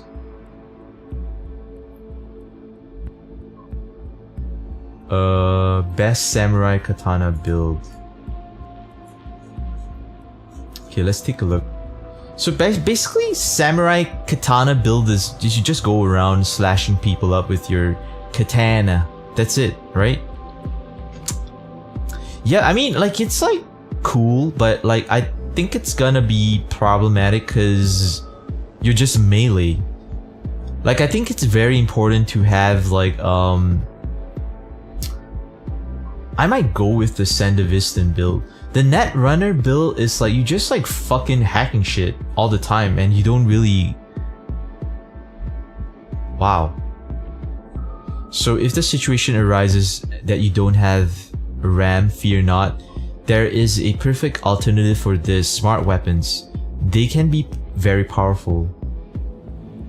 Smart weapons build is S tier. What the fuck is a smart weapon? Okay, in this series there's a laziest range builds that you can make where you do not need to worry about targeting. On the other hand, it is one of the most powerful builds that can clear the strongest enemies in the game with a single weapon magazine. Holy shit. Okay, let's see how they fight. Wow, it's like an auto targeting system. I kind of like that. Okay. Wow. So the smart weapons actually shred the enemies. Okay, wait. The build concentrates on debilitating and weakening enemies, maximizing weapon damage and smart weapons. This makes the combat somewhat easy as you do not have to worry about landing headshots. Your cyberware and weapons do that for you. Moreover, you will be dancing around the battlefield using dash, making it very hard for enemies to hit you. You will also utilize some of the Netrunner perks, as they will enable you to deal huge damage seen in the video below. Moreover, it is important to upgrade cyberware and get the highest tier weapons and modifications. Without them, the build is still somewhat powerful, but not god tier. Ooh. I don't know, it seems like a little too easy. Or too bitch. I like not looking like a bitch, you know what I mean? Like, so far the Netrunner build makes you kinda look like a bitch. Cause you're just like, I mean, it's just like, you just like go and hack people and that's it. You will mostly use quick hacks to disable and damage enemies. Like, what the fuck? So I don't shoot them? Nah, I don't think I'm gonna go with the Netrunner build. I might go with the Sandevistan build.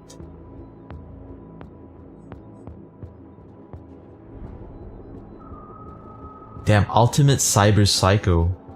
150% plus crit damage.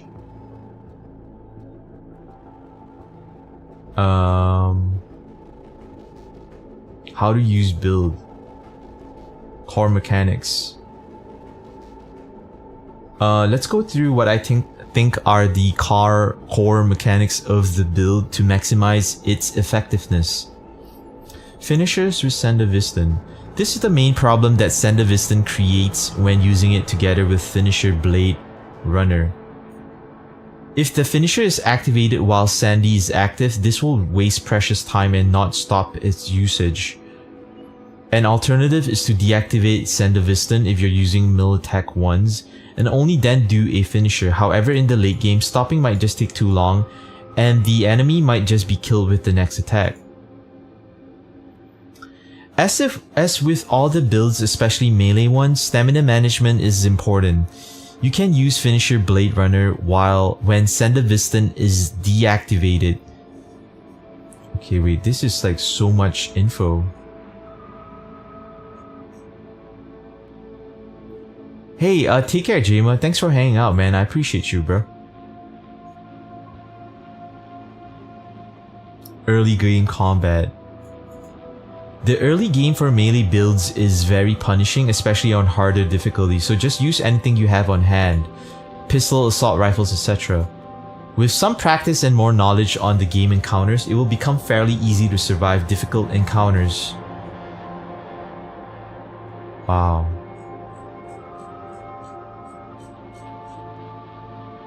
That's crazy, man.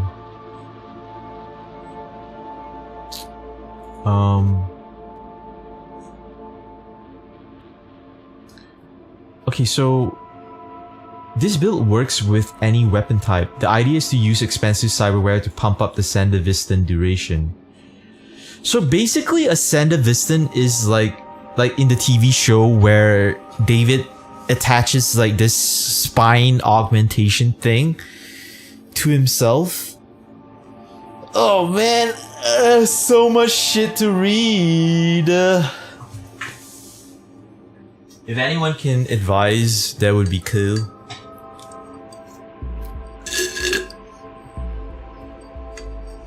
I mean, the Sandevistan build is the ultimate setup for endless, time-slow, huge damage, and fun gameplay. But the best are katanas and modded shotguns. Damn. Pretty cool. Okay, I might go with the Sandevistan build. The Corpo Assassin build is only, I think, is only an A tier.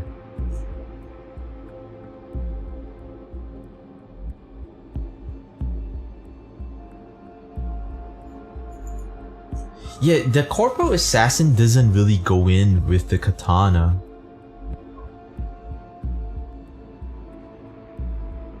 I kinda like that. How to use the build. Stamina management. This is an important mechanic for almost any build in Cyberpunk that uses weapons. The good thing is that pistol and sniper get access to the focus perk, making it easy to sustain high stamina for a few seconds. Damn. Holy fuck, Sandavista build is insane though. The video of the person using the Sandavista build is like, he travels so fast around the enemies and slash and cut them up, fucking switch weapons and go ham, right? The Corpo Assassin build is like very stealthy. So like the power fantasy is in the Sandavistan build. If you really want to feel powerful and fucking go buck wild, Sandavistan build is the one for you. So attributes. Okay, let me read again. So I think like I probably won't go for the Corpo Assassin build because the Corpo Assassin build doesn't really use the katana. Yeah, the katana is like fun. Oh yeah, the equipment is mostly pistols, sniper rifles. Okay, for Sandavistan, let's take a look at the equipment. Holy shit, katanas, pretty sick. Shotguns, SMGs. Holy fuck, this is pretty badass, bruh. I think this is probably the most fun build, Sandavistan build, because you're going fucking buck wild all the time and you're fast as fuck, right? Ah, you know, you're just going like crazy in the game. Damn.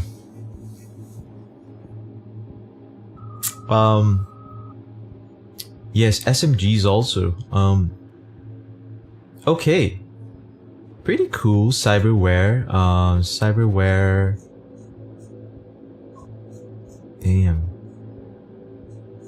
Damn, this guide is like really good because not only they like show you like stuff, they take pictures of the items that you. So the strategy, the fucking website is game, STEGY, GameStegy. Games to G. So games and TEGY.com. GamesTEGY.com. It's like really good. Yeah, I think I finna go with a Sandavistan build, boy. So unfortunately, we ain't gonna go with the sniper. Because snipers for little ass bitches. Yeah, smart weapon is a little too aim body. Yeah, katana is gonna be 6 in a keep. Katana. Okay, so just one final look. I'm gonna just quickly take a look at let me close some tabs. I got like way too many fucking tabs. There's like a build called the Savage Berserk build. What up with that? I think Savage build is like mainly melee, right? Damn, the katana is like so sick. Yeah, Berserk is like basically you're just going in, just acting really crazy. Oh, and using just purely melee weapons like the hammer. Nah, I prefer like something like Sublime, like, you know. Yeah. Jip.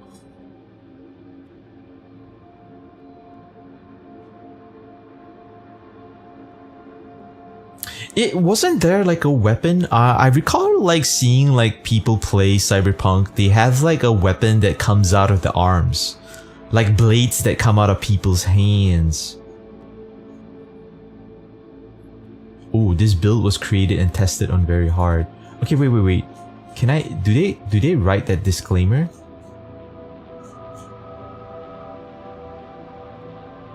I will cover the build to level 57. The build becomes effective much earlier. However, for the maximum damage that you see in the showcase, maximizing some of the attributes is necessary. Okay.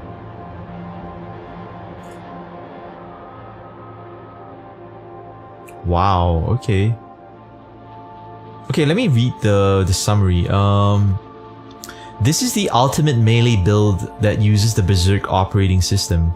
Thanks to it, you will be unstoppable melee. Yeah, the instant I read that, I'm cool. Like, I like melee for sure, but I wanna like mix it up. You know what I mean? Yeah, I wanna definitely mix it up.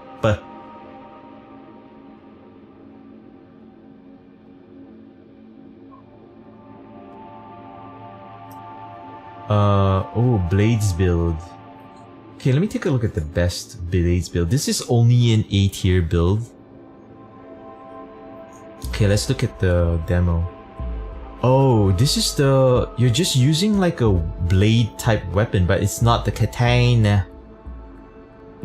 It kind of looks like the Ripper blade from Fallout. You know the one you hold with one hand?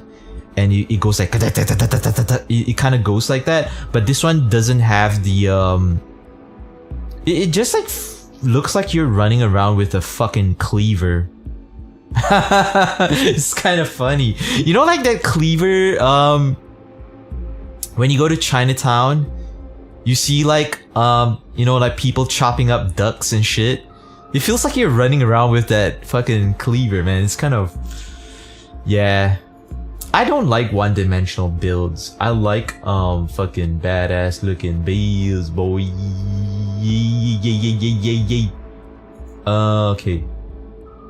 So I think like I'm probably gonna go with the Sandervistan builds.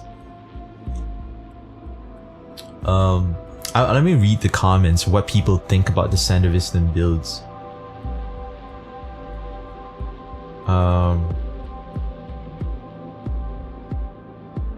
Okay. This guy is really cool. Like, he actually like is answering comments on like from people. Have you decided what build you're going for? I think I have. I think I found the perfect thing. It's called the Sandervistan build. 150% plus crit damage. Ultimate Cyber Psycho build. So basically what it is the ultimate setup for endless time, slow, huge damage, and fun gameplay to shred any opponent you encounter in the Night City. This kind of works with any weapon type, but the best are the katanas and modded shotguns. It's pretty crazy. I can post the build in the chat if you want to take a look at it. It's really cool because like the guy actually posted like a GIF of how it looks like the combat. It's like fucking insane, man. Like, he's going so fucking fast with his katanas, switching to the guns. Like, he switches to the SMGs, fucking pulling out the shotguns, going buck wild. I love it. I really love it. It makes me really reconsider even playing sniper, because like with sniper, you're taking out the enemies from really far away, right? But you're not getting up close and personal, seeing the lights disappear from their eyes as you blow them up, cut their balls off and have explosions and shit, right? So yeah, I think I'm gonna go with the Sandervistan build. But they say like at the beginning it's gonna be pretty tough, right? So let me see. They say like, okay. Damn, that's a lot of reading to do. Okay, let's see. How to use the build. Okay, so he says let's go through the core mechanics. He say finishers with Sandervistan. He say this is the main problem that Sandervistan creates when using it together with finisher Blade Runner. Okay, wait, what the fuck is finisher Blade Runner? Oh, okay, I guess it's a move. So if the finisher is activated while Sandy is active, this will waste precious time and not stop its usage. An alternative is to deactivate Sandervistan if you're using Militech 1s, and only then do a finisher. However, in the late game, stopping might just take too long and the enemy might just be killed with the next attack. Overall, this needs some practice to be used together. However, finishers play an important role in stamina management, so let's get into that. So stamina management, as with all the builds, especially melee ones, stamina management is important. You can use Finisher Blade Runner when Sendevistan is deactivated to have an animation that makes you invincible and allows natural stamina restoration. Another option I recommend is the Tailwind perk, which can be utilized in your combat rotations. For example, after each enemy you kill, you can use double jump plus air dash to get close to the next target and then hold the attack button if using Byakko. So Byakko is a katana, I think? Yeah, so Byakko is a katana. It's pretty cool. Cool. Okay, so this way you will restore stamina and will reach your next target instantly. Your attack speed will not drop down, allowing your attacks to be at full efficiency. Okay. Wow, this is like a lot of shit, man.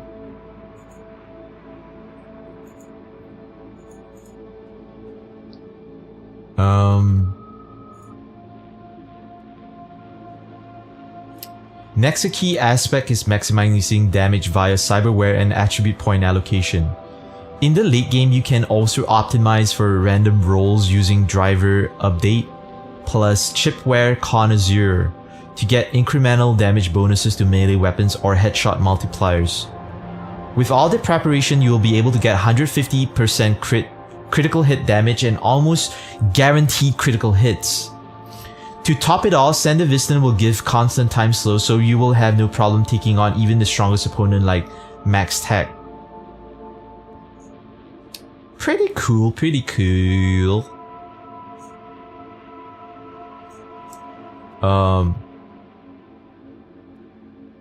Wow. Okay. Yeah, I think I'm gonna go with the Sendevistan. I guess like I'm also trying to think about it from a streamer perspective. Like, what is the build that is gonna look like the most entertaining to watch, right? You know what I mean? It's like, you know, like, what's the point of playing like a bitch ass sniper if it's not gonna like be sexual and shit? Like, you wanna like go fucking ham, right? You wanna like show to your viewers that you ain't no PAB, punk ass bitch. You wanna go fast. Okay, let's focus on attributes. Okay, let's see. So for attributes, you want a +2 in body. So body determines your raw physical power and fortitude. Progressing it improves your proficiency with shotguns, light machine guns, and blunt weapons. It also enables you to open some doors by force, ripped off turrets, and use intimidating or solo trained dialogue choices. +2 max health per attribute point. Okay, cool. So +3 into reflexes.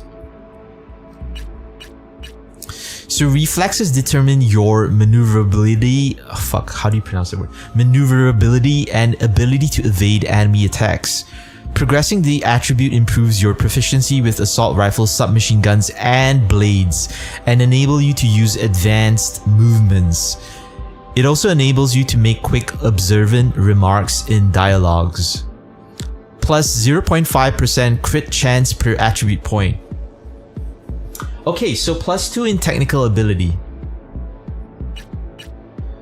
Technical ability determines your techie know-how. Progressing it improves your proficiency with explosives and tech weapons and allows you to be compatible with high-end cyberware.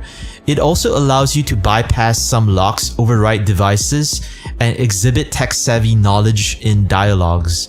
+2 armor per attribute point. Cool. Okay. Do I have to like focus on perks? Okay, so yeah. Let's go through some of the perks of the Sendevistan build. You will need about 60 plus perk points for the build, and the base game awards are about 80 with skill progression and perk shards. So some should be left to adjust the build to your needs. Reflexes perks. I would say they are the core perks of the build in terms of direct combat, mobility, and katanas. Cool. Okay. Cool. All right. I got the build to help me out. All right. I might want to go for a quick bathroom break. Oh, this is your build, Helix? Damn, my boy. Sandevistan. Go fast as fuck, boy. Okay, I'm gonna go pee, but we finna come back and kill some peoples.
Okay, so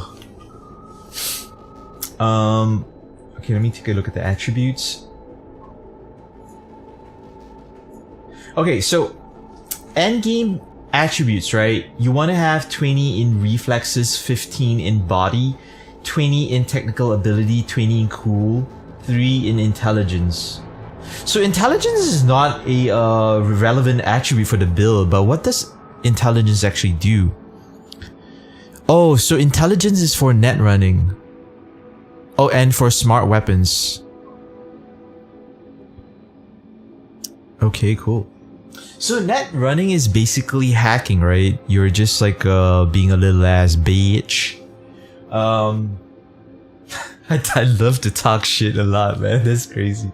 I probably piss off a lot of people if they went with the net runner build. I call them a little ass bitch. Damn. You're a little PAB. Pab. You know, like saying like abbreviations is never as fun as saying the whole thing. You know? Like Pab doesn't sound as good as punk ass bitch. You know what I mean?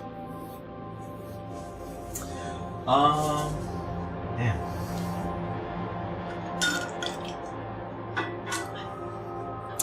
Punk ass little ass bitch. Okay, hold up. Alright, let me save this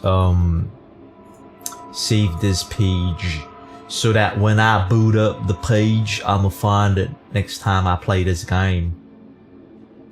On startup, add a new page. Yeah. I usually do this so that like when I yeah. Cool. Cool. Okay, I guess this is the build we're going for. I gotta commit to this, so I can look like no. But like the interesting thing is like the guide actually says that this works with any weapon type, which is pretty cool. Okay, but how to use this build, right? You gotta learn how to do finishers with the Sandevistan.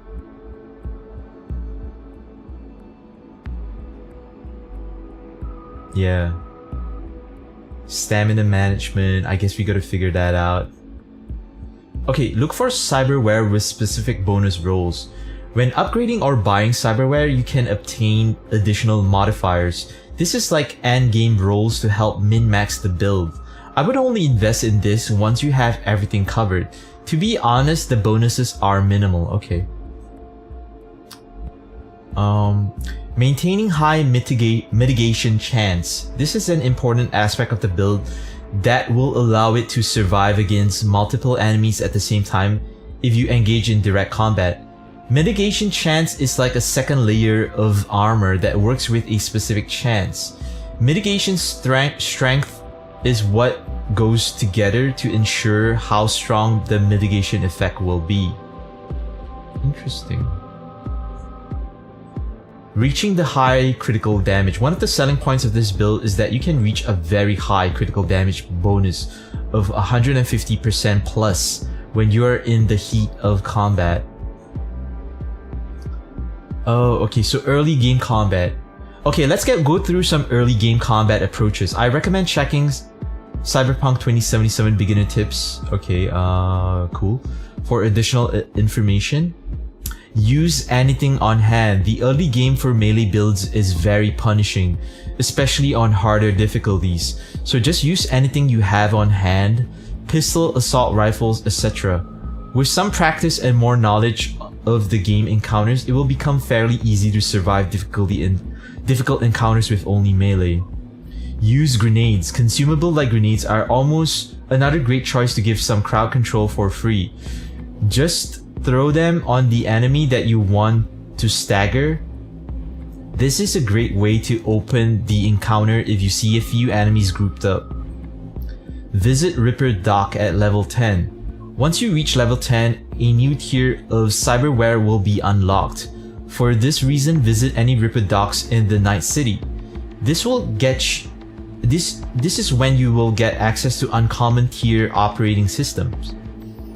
You will be able to buy your first Sendavistan, making the combat much easier as you will be able to slow down time and mow down your foes.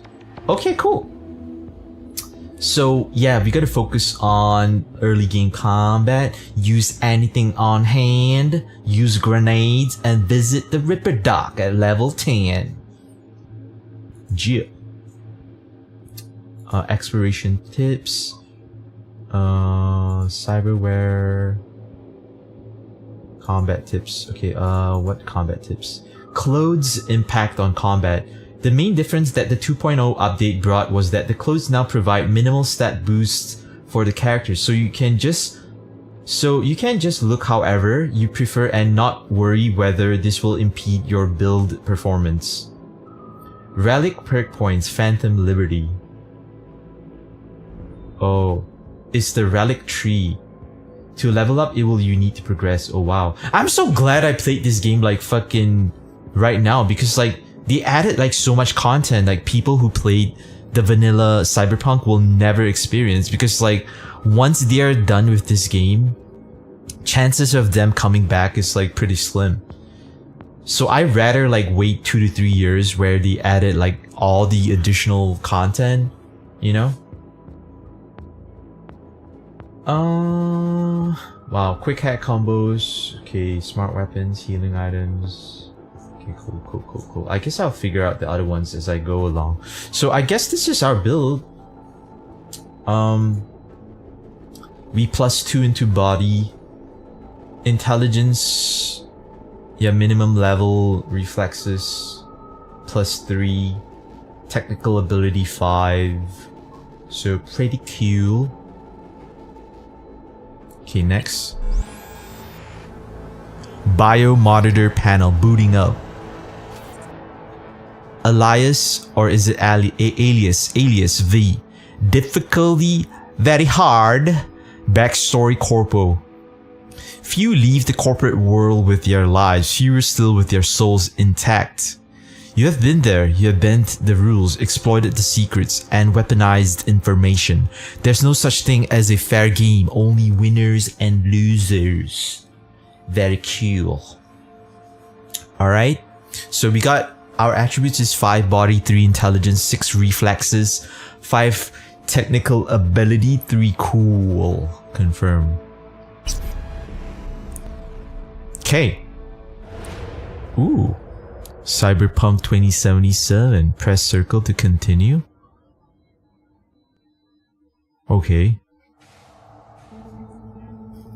Cutscene? That's me. Jenkins is waiting for you in his office. Ooh. Oh shit. What the fuck? V, you there? What up? Yeah, I'm here. You alright? Fine. Just needed a breather. Sounded like you blew your guts airlock. Yeah, I barfed. It's just stress. Esa chamba te va a matar. Job's gonna kill you. Oh, I can choose.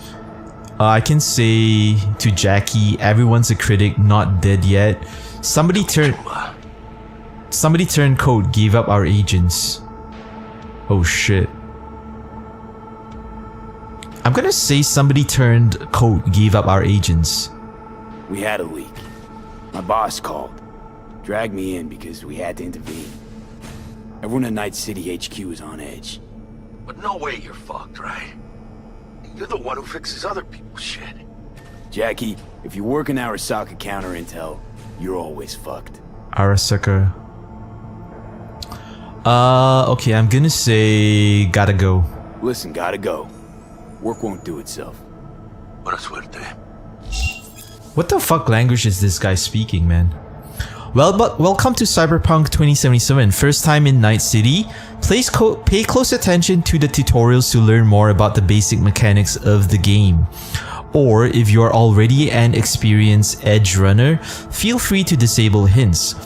Go to the database at any time during the game to access tutorials as well as to read up the most important topics of Cyberpunk 2077. Ooh. You can't do this right now. Okay, wait. You can track the job. Cool. I'm playing this on performance mode, so it'll perform better, but you know. Oh, you can open. Oh shit! What up, ladies?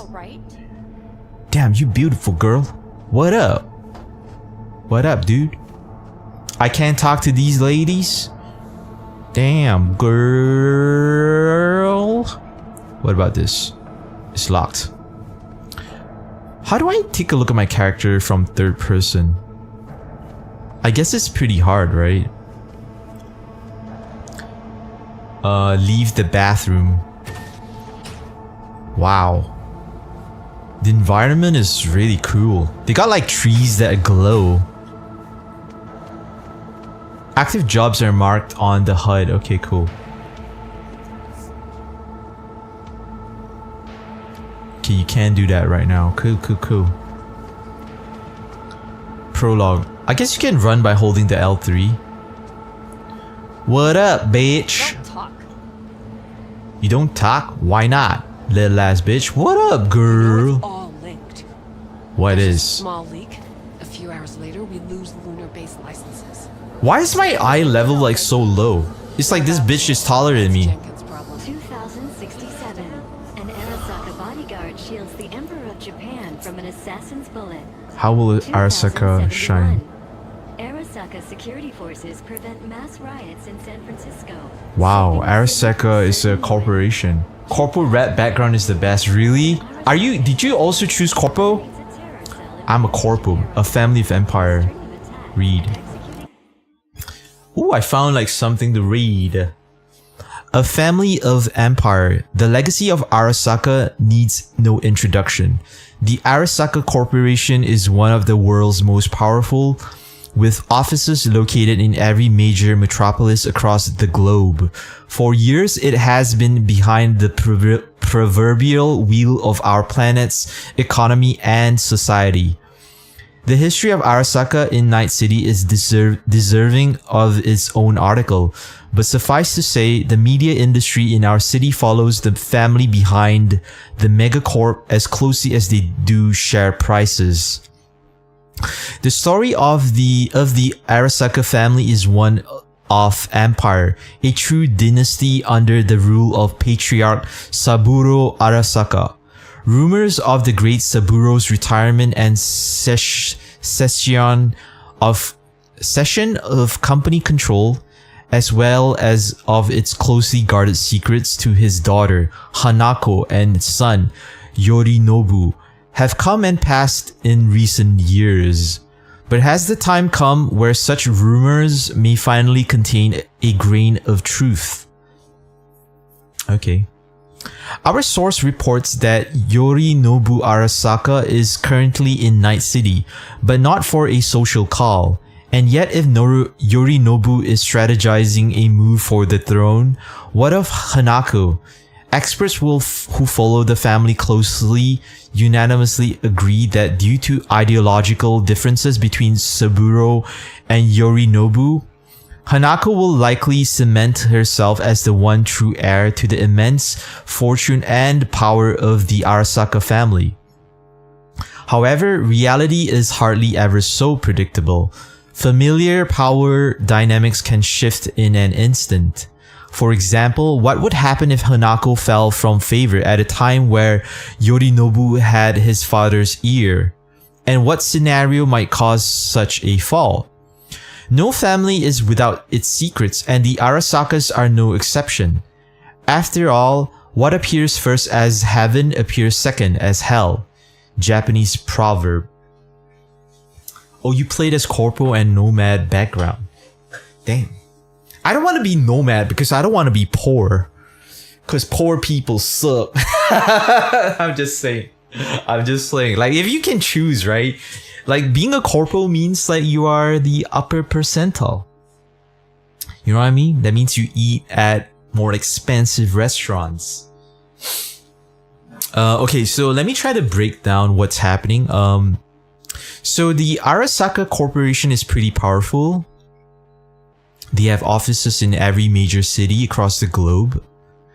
So it's a dynasty, right? It's run by someone named Saburo.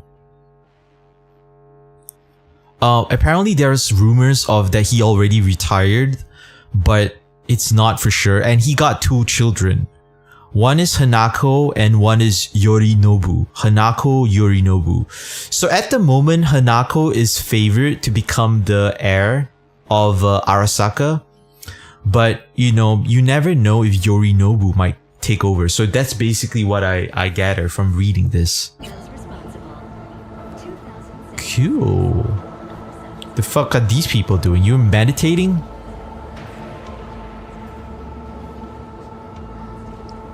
Action blocked. You can't really do shit. All your actions are blocked. You only can jump and run. You gotta head to Jenkins' office. Jenkins, Leroy Jenkins. You think Japan will find out? Find out about what? About Frankfurt. I mean, Frankfurt, Germany? Still, Japan already knows. Where'd you hear this? Assume Japan knows everything. It's safest down Japan, man. You know, the idea of Cyberpunk was created when Japan was really booming back in the 80s, the 70s and 80s. Japan was like thought to be the world's next superpower until like the economy bubble burst. You know, that's why like a lot of movies back then was featuring Japan as number 1. The Emperor of Japan from an assassin's bullet. 2071. Subaru. Arasaka security forces prevent mass riots in San Francisco, saving the city from certain ruin. 2074. An Arasaka investigation eliminates a terror cell in Rio de Janeiro. Rio de Janeiro. Attacks and executing those responsible. Wow, executing. 2076. Arasaka's counterintelligence division effectively secures a corporate. Do you want to know what are the difference between backgrounds? Sure. Tell me. I think like Nomad is like you're not actually like you're just like as the name implies, right? Yeah, sure. Tell me, man. I would love to know more. I'm actually listening to the radio. The announcement. The lady is like glazing Arasaka. She's saying like stuff like, oh, you know, like what Arasaka did. Like she's saying like Arasaka saved the fucking Emperor of Japan.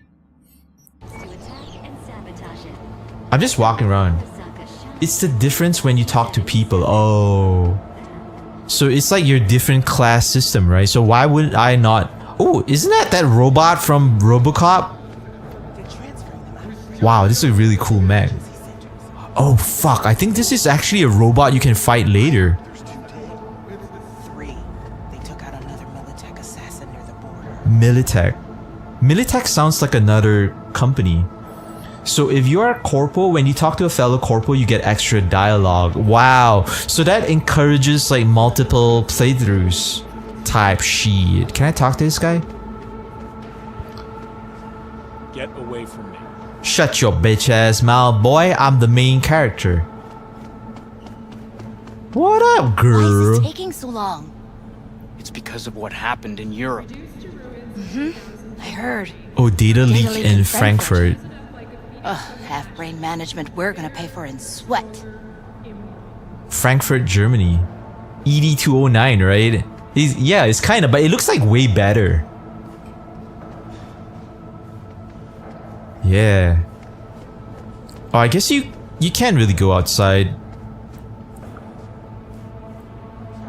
The costumes are like pretty wild. Niju Nisa Nijin Sunni. He's speaking in Japanese. Sakakaki Takeshita. After I speak to Sakakaki, I want to speak to Takeshita. Sakakaki Takeshita. Isn't it funny if there's like some Japanese person that is named Sakakaki? Be late. No, not till after dinner, probably. People still eat You know what? I dinner? have a better idea. I thought they're cyborgs by now. Yep, me too. Bye. Can I take a look at my character? Wow, so cool. Holy shit, like my internal organs look like it's like made out of like something else. Oh, this is me. I like my uniform. Yeah, the thing about like character creator is like you look a little different in the game. Upper body. V's office blazer, a corporate uniform, designer level quality, sure, but a uniform nonetheless. Yeah, I'd rather wear this than some poor people's clothes, you know what I'm saying? Oh, you can unequip. Oh, you can unequip. You sure they hear that a lot? Like Sakakaki and Takeshita? Hey man, I got a Takeshita. Arasaka's dress code is your dress code. Cool. Shoes. Nice shoes. Forget about suits. True success is measured by one's shoes. A lot with that name. You mean Takeshita and Sakakaki? Outfits. I did buy the Ultimate Edition, so I think I have like some cool shit. Man, there's a lot of stuff to look at. Wow, I guess like... Wow, look at the map. Holy shit. This is a Naito City. Naito City. Koko wa Arasaka basho desu. Cool. Journal. Ooh, journal. The Corporal Rat. Head to Jenkins' office. Sometimes I wonder what it's like to work for Arasaka, you know? Way I figured it is like playing Russian roulette for a million eddies. Give it a spin, pull the trigger, you hear it click, you strike it rich. And if you don't, well, the mess is someone else's problem.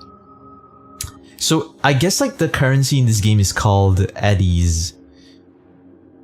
Cool.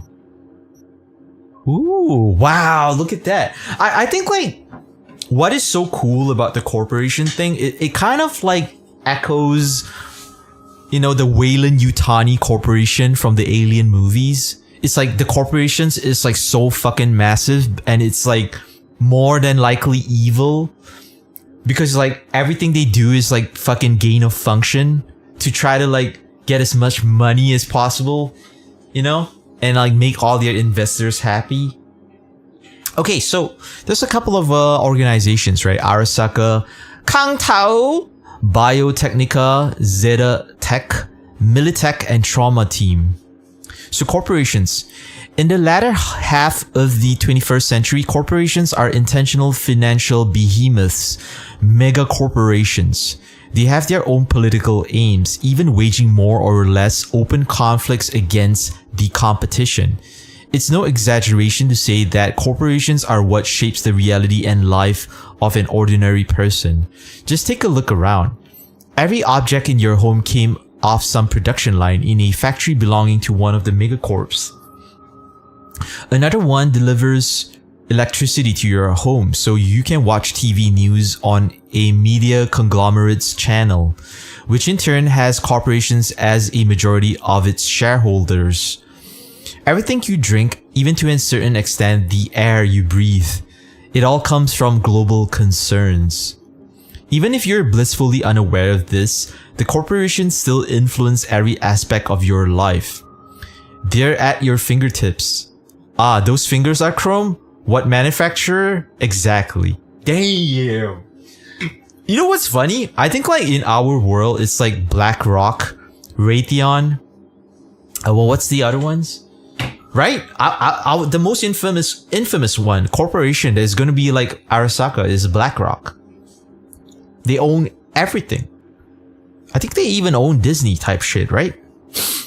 Damn. BlackRock, Raytheon. Holy shit. You know, actually, the funny thing is, like, Kojima actually predicted it in Metal Gear Solid 4. He got, like, corporations called Praying Mantis, like, Octopus, you know, stuff like that. Pretty cool. Okay, let me read this. Wow. Arasaka Corporation. The Arasaka Corporation is the longest operating megacorp in the world. Its origins date back to the mid-20th century when a young Saburo Arasaka inherited his father's nascent company, transforming it into a global leader in security. Today, the Arasaka Corporation is known as an arms manufacturing giant that has had its hands in military conflicts across all continents. Due to the latest advances in technology and the company's seemingly unlimited capital, Arasaka is poised to achieve its political goals on a massive scale. Arasaka soldiers and agents are known not only for their excellent training, but also for their steadfast loyalty to corporate values and CEO Saburo Arasaka himself, who despite his advancing age continues to govern the corporation with an iron fist. Even discussions of a succession plan must be kept to a whisper, because no one would darely openly question the authority of the world's greatest weapons empire. Almost no one. Wow. So it's like, so from what I gather, like Arasaka is so fucking huge as a mega corporation, it's not even fair to just call them a weapons development company, because they don't just develop weapons, they develop all types of shit, right? And I think it's like probably like pharmaceuticals, clothes, food, water, you know, that type of shit. Okay, let's read Arasaka Tower. Wow, that's a beautiful looking building. It looks like fucking brutalist and like imposing though. Okay, Arasaka Tower. To some, a monument to corporate power, to others, a symbol of oppression. Arasaka West Coast headquarters is the heart of the mega corporation's financial and military operations in both Americas. Destroyed in 2023 in a bombing carried out by Johnny Silverhand. Isn't that like Keanu Reeves? The tower later rose from the rubble as a testament to the corporation's ultimate triumph over its enemies. If history's written by the victors, then they make quite sure this particular footnote was written by the hands of the world's best architects. The majestic 2034-foot steel and concrete monolith towers over Corpo Plaza, casting a shadow over every street in Night City, both literally and figuratively. The decisions that fall from the heavily guarded Arasaka Tower determine the lives of all within the city limits. It's like it's a little bit like the monolith, right? From the The Space Odyssey movie by Stanley Kubrick. The Black Monolith. It's pretty cool. It's like not only imposing, it's symbolical, I think. Oh, Phantom Liberty. Make a name for yourself in Night City. Sure, V, a good edge runner's always looking to broaden their horizons, run down the unbeaten path, but one wrong move and suddenly your back's up against the wall. Believe me, been there. Before you dive too deep into the unknown, wrap up a few loose ends in Night City first, step by step in this town, okay? I got a question though. What is an edge runner? Because I heard it in the anime TV show. I think an edge runner is someone that like does contract work. I'm guessing, like they try to steal information and data from people's heads. I don't know. That's what I think. I could be wrong. Man, that's a lot of reading. I don't mind doing reading if the game is like paced well, you know. And yeah. Okay, we gotta go to Jenkins' office. Okay, wait. Do I have an unlimited resource to keep running, or is there like a hidden stamina bar?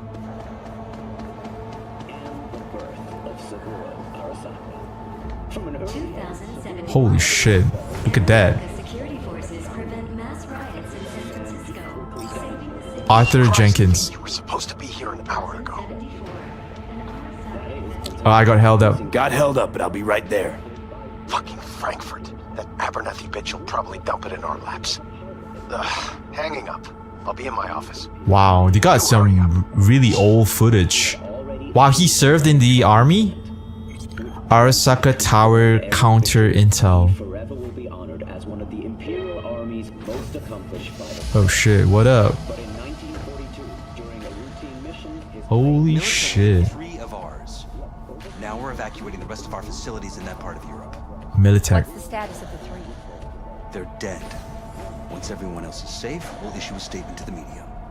Saying what? Say A what? tragic accident during routine security system maintenance would be my bet.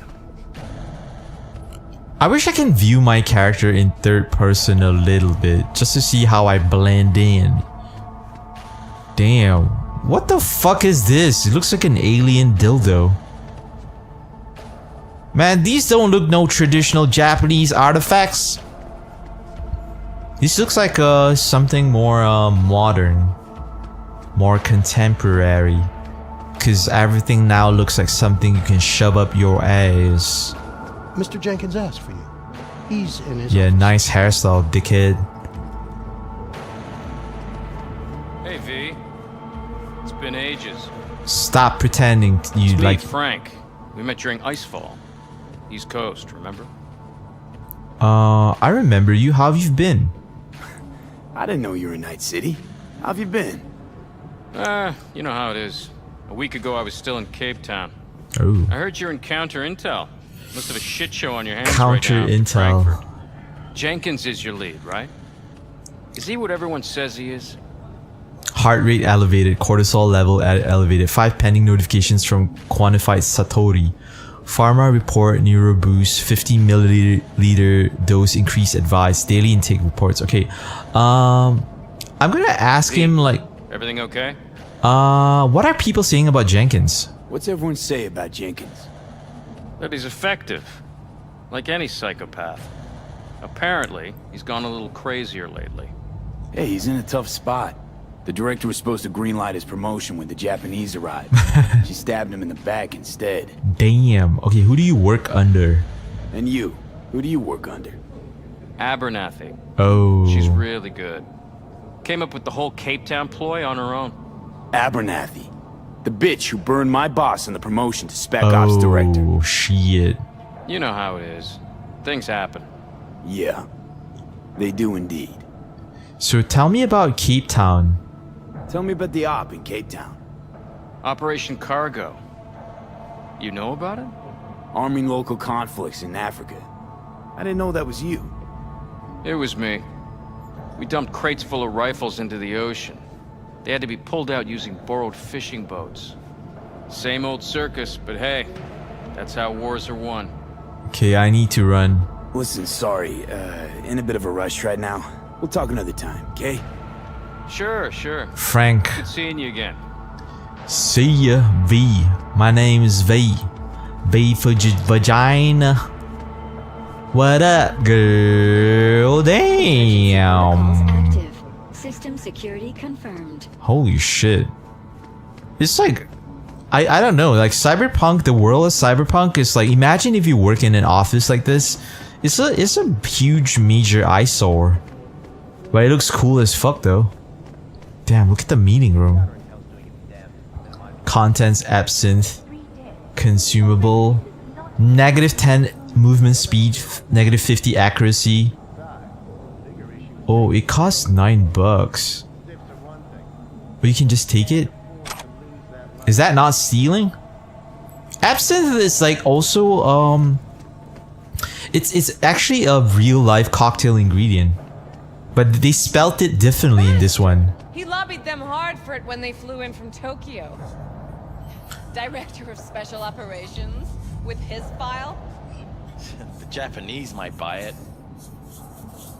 Damn. There's a lot of things going on. Damn, the chairs are so cool looking.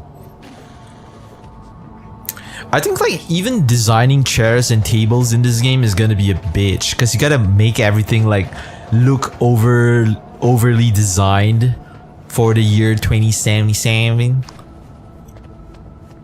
I bet you when it actually hits the year 2077, it's not gonna look like this.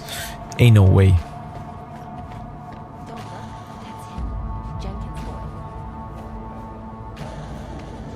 Damn, what up? Nice gold coat, little ass bitch. Damn, what up, girl?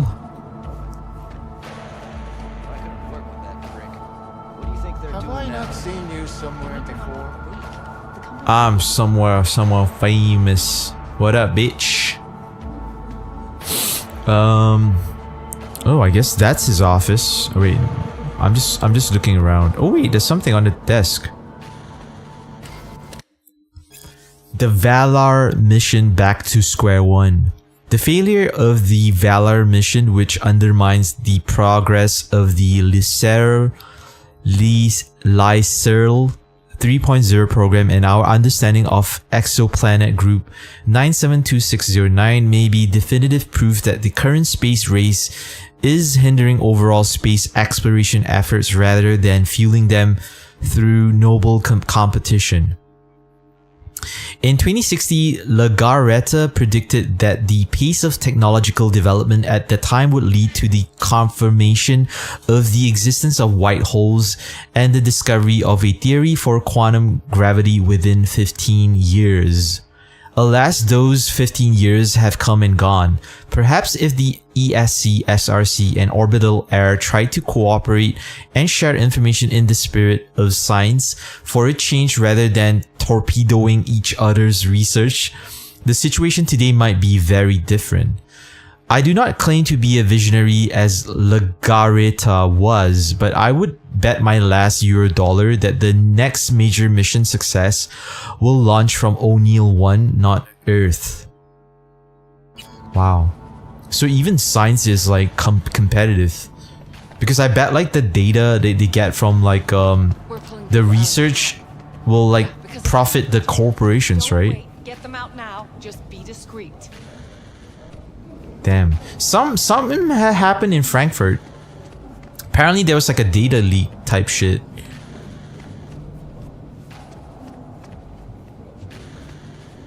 Give me a holler on the holo sometime, huh? Hollow.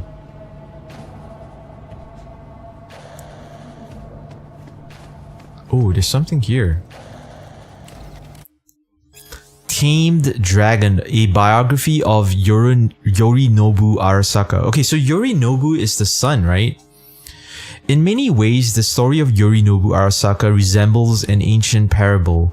The younger son of one of the modern world's most powerful CEO renounces his heritage, forfeits his birthright and instead chooses a rough and tumble life on the streets of Tokyo, only to later scamper back home to the warm, sheltered bosom of his family with his tail tucked. At least that is the story most have pieced together from official sources. But why did Yorinobu betray his father in the first place? Why did he return? For several years, I dug deeper, followed leads, reached out to his former friends and acquaintances. Slowly, I began to unearth answers to some of the public's most burning questions. Yorinobu was born in Tokyo in the early 21st century, the first child to Saburo Arasaka's third wife Michiko. By all accounts, he seemed a happy child that grew to become a pleasant young man. That is until his graduation from the University of Tokyo at the age of 21. Following this ceremony, the Arasaka family threw a party in his honor. At some point in the evening, Saburo invited his son to his study for a private conversation. What transpired there is wholly unknown, but after corroborating varied accounts, it is clear Yorinobu must have slipped out of from the party and the estate only a few hours later, gone, a whisper in the night. Over the next few years, various eyewitnesses spotted Yorinobu in the company of a nomad group known as Kotetsu no Ryu, or the Steel Dragons. As part of this youthful rebellion, he purposely involved himself in altercations with Arasaka agents and promoted anti-corporation slogans. After his family eventually confirmed Yorinobu's involvement, Saburo renounced his son, and Kei, Saburo's eldest son, swore to exact revenge on his younger brother. Ironically, it was later at Kei's funeral that Yorinobu at last reconciled with his father. Stubbornly proud to a fault, many were surprised by the Arasaka's patriarch's conciliatory approach. What caused Saburo to change his mind? What role might have Yorinobu's sister Hanako played in their peaceful reunion? That much yet remains to be discovered. Oh, so there's an elder son named Kei. So Yorinobu wanted to be free.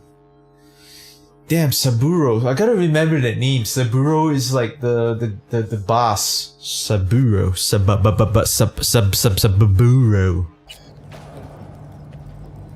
Cool. Damn, I'm so glad I came back. Otherwise, I would have missed out that detail.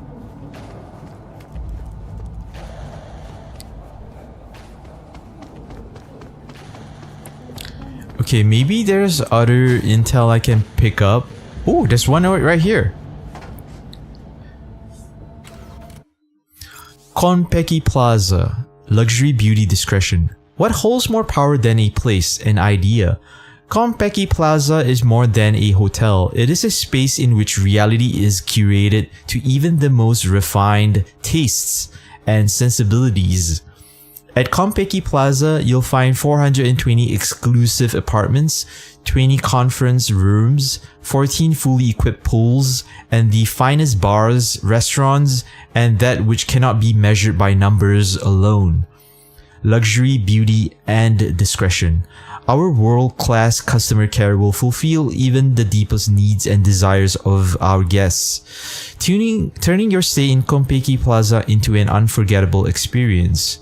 When it comes to the comfort of our clients, there's no such thing as the impossible. Discover new dimensions of comfort, enjoy the best Night City has to offer. Cool. Wow, what's this? Counterfeit documents. Junk. Not all problems can be solved with force.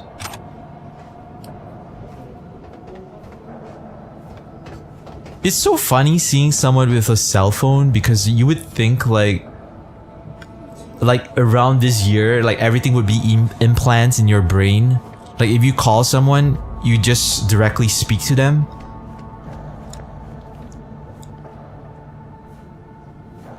Oh, another document. Onboarding Night City branch. This guide is intended for all Arasaka agents beginning work in Night City. Please follow the local code of conduct as it may differ from other Arasaka locations. You must possess the latest corporate issue firmware at all times when inside Arasaka Tower. Consider this your primary form of identification. All agents are required to issue scheduled progress reports to the appropriate senior officers. All lead officers are responsible for reporting to the operations manager. In the event of operational crisis, all agents are required to report to Arasaka Tower. Exemptions can be issued to active field agents involved in highly classified operations. All operational units in Night City fall under the oversight of the Director of Special Operations, Director Abernathy. So that's the female chick, right? Who is not promoting my boss. Okay, I think that should be all the details, right? I'm just trying to eavesdrop on people if they're still talking about shit. You know?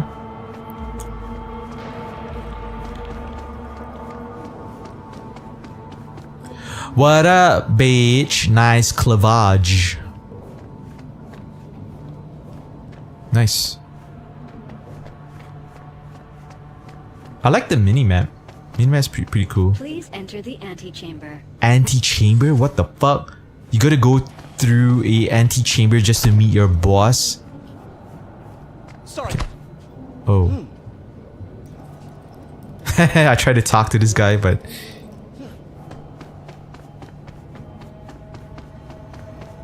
Please enter the antechamber. Oh, it scans you for weapons maybe? Oh shit. Ooh, it is scanning me for weapons. Visitor authorization granted.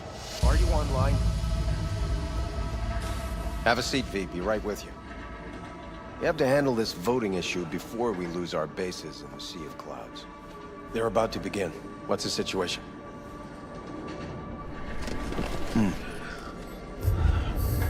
ESC, European Space Council. Yeah, just as we thought.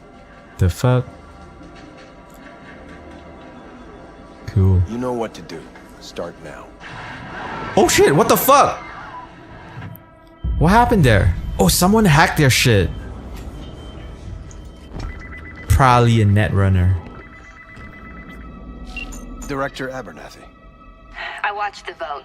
What the hell was that? A deep clean after the shit Frankfurt dumped on us. As we agreed, I got rid of the problem. I told you to resolve the problem, not massacre the European Space Council. Do you understand what the cover-up will cost? We would have lost the license. Now we gained a week. That's a win. Path of least resistance always. No nuance. Has you written all over it. We're Damn. not done talking about this. She bitching him out. I hate that bitch. I always have. She hot? I'm gonna say it's not the first time she screwed you. This isn't the first time Abernathy set you up. No, not the first. My boss. Smeared me in front of Japanese execs, so she'd be the one promoted to Director of Spec Ops. The cunt. Cunt. Are we gonna Now have a she's holding drink? a gun to my head to make sure I don't try anything. But she won't pull the trigger because she needs me. I do what she doesn't have the guts to do. You gonna make me a drink there? Conquer. Effective strategy. Effective. What would you do in my position? I'm gonna say you need to defend yourself. You have to defend yourself. Remind Abernathy you're not her doormat. You're right. Smack her once, but hard. She'll respect you. Yeah, that's what I would do. Seems we see eye to eye on this issue. So what you gonna do though? Ooh, nice laptop. Take this. Oh, a data shard? A data shard. Proof of my trust. Go on, take it. The fuck is a data shard? Oh, we're gonna install it in our head. It's what I've collected over the past weeks. Biometrics, trauma team card, names of her closest associates. Driver, chief of security, lover, lover's husband. Ooh. Everything. We finna take Use care of it and make business. sure Abernathy won't be a problem anymore. You said it. I need to defend myself. I'm gonna say this is a huge gamble. If anyone finds out we even talked about this, I'll go down with you. That's true. But everyone knows you only made it to where you are thanks to me. So it's not like they could ever believe you played no part in it. And if I refuse? What'll happen if I refuse? Don't ask stupid questions. This isn't a request, V. We seem to understand each other. Take this, too. Oh, they still use paper money? Can't go wrong with cash. Clerkship transactions are traceable. Paper disappears as soon as you spend it. What can I say? I'll take the money. Use this money only. Find the right people for the job. No corporate affiliation. Oh, wow. 45,800? Inside out. Are we clear? Yeah, I think we're clear. Good. In that case, I'll await your report. Wow, his shoes are really interesting. I have my AV waiting outside. It's yours to use. AV. And don't disappoint. Aerial vehicle, maybe? Jenkins, Night City Counter Intel. Oh, he's on the phone. I need an analysis of the legislative procedures for lunar-based licenses. That's a lot of money, right, Helix? But we don't know, like, what's the inflation like in this world. Holy shit. That's like Blade Runner. Look at that.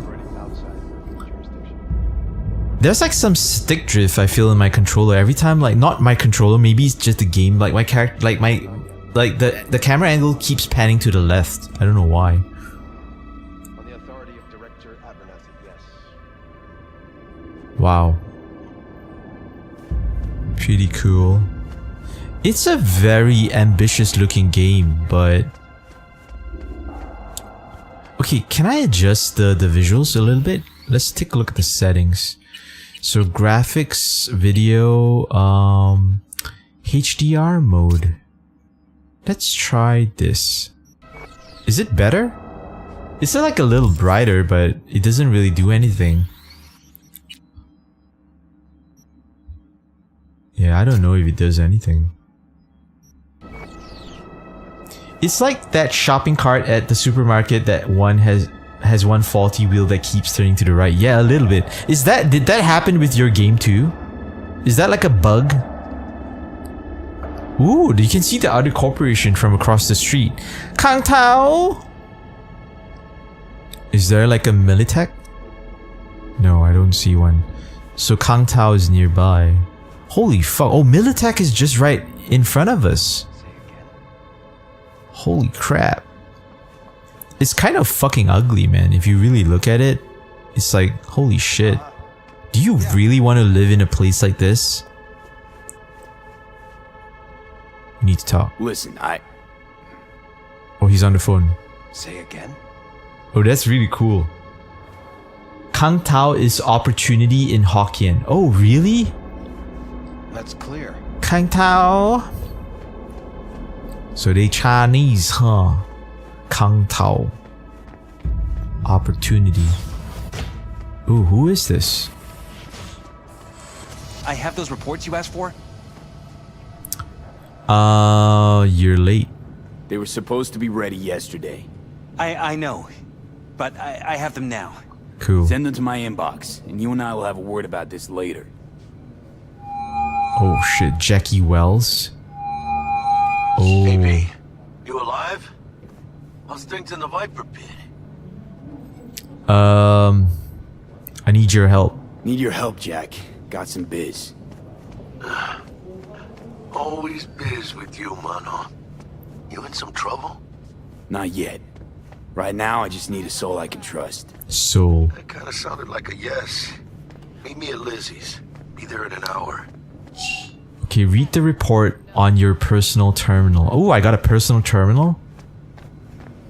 Ooh, holy shit. I need your stamp on something. It's possible one of our assets was exposed. This is about Frankfurt? Is it Frankfurt again? No, different issue. Look at Logan, that. It's like the freaking Tell me, Matrix. quick version. Our agent at Biotechnica suspects they might be onto him. They recently granted him red security clearance. That's top. He's been fishing for dirt, but it's been slow. Your point. They're clean. Like we run orphanages clean. Bleached server clean. We suspect they flagged him and are feeding him phony data. Should we greenlight exfil or let him keep looking? What are the risks? Projected risks? Limited threat to life. Not Biotechnica style. Blackmail's possible. Leveraged against false accusations in the media. The guy has kids. He'd crack. Shit. Do we pull him out or we keep him digging? Fuck. Projected risks? Limited threat to life. Not Biotechnica style. Blackmail's possible. Leveraged against false accusations in the media. The guy has kids. He'd crack. So basically, like, what's the whole deal again? Okay, so basically we found like someone probing in our shit, right? Do we pull him out or do we let him keep digging?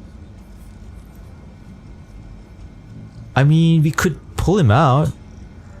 Pull him out, but calmly. Don't raise any eyebrows. Otherwise they'll catch on. Jenkins will be livid.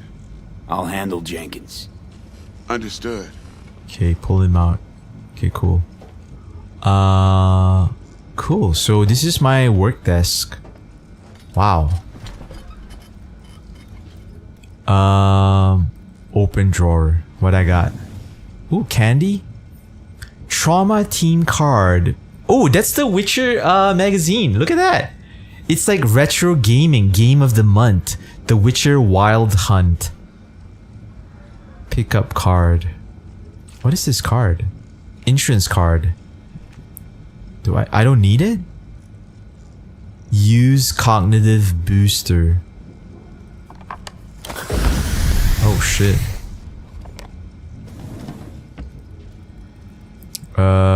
Use. So what are we looking at? Messages. Vacation with the stars. From the Crystal Palace, unbeatable offers. Wait. Have you been to Thailand, Morocco, and Alaska more times than you can count? Looking for an adventure that isn't just another tour around Europe? Do you want to see the world's biggest film and brain dance stars, relax and party? Do you want to see the stars among the stars? Now you can. The Crystal Palace is offering a once-in-a-lifetime opportunity to book an Earth View apartment along with a cosmically gargantuan selection of vouchers for any of your award-winning restaurants and casino comps to get Lady Luck on your side early. And don't worry, we do everything to assure your stay is heavenly, but your bill isn't astronomical. Okay, so previous week's results from Quantified Satori. Your biodata indicators are reading abnormally. High levels of cortisol, catecholamine, and adrenaline persists from previous results. Hormone blocker usage is prescribed for only 2 weeks before requiring a baseline reset. But your usage has continued beyond 3 weeks. Recommendation: meet with your trainer to prepare a recovery plan. So my character is going through a lot of stress, huh? Okay, post-mortem Operation Wormy Apple from Arasaka Department of Analytics, Night City.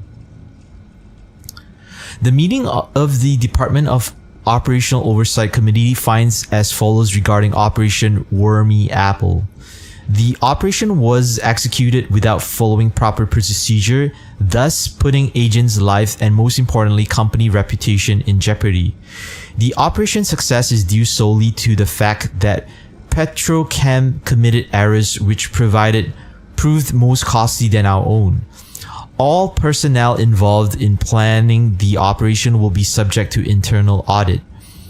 We find the death of the Prague contact caused toxin-induced cardiac arrest a direct result of poor planning. Required action. Investigate all stages of operation planning, from reconnaissance to implementation, with the aim of isolating irregularities in procedure and or judgment. Okay, new space. Administration Bulletin. We are pleased to announce the opening of a new space in our Night City headquarters. Our scientists have meticulously curated authentic rainforest flora and fauna in designing our very own experimental, self-sustaining ecosystem. More details coming soon. Cool. Files. Report summary, Nusa and Militech. After assessing data collected from contact reports in Utah, Nevada, Arizona, and Montana, we did not confirm any active Nusa efforts against Arasaka assets or operations in federal territories. However, the same conclusion cannot be drawn regarding potential threats from Militech. Although the corporation has obvious close ties to the Nusa government, we were unable to obtain valuable intel due to much tighter control on internal procedure and information flows. We must rely on unconfirmed circumstantial evidence obtained by our own field agents for the time being. Conclusion: further human gathering required. Current data are circumstantial and do not allow for indisputable conclusion. Is Nusa like the new USA? It's like NUSA. New United States of America, maybe. Oh cool, the net. Wow. That's crazy.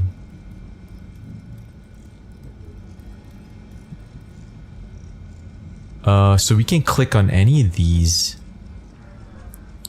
It's an intranet. Oh.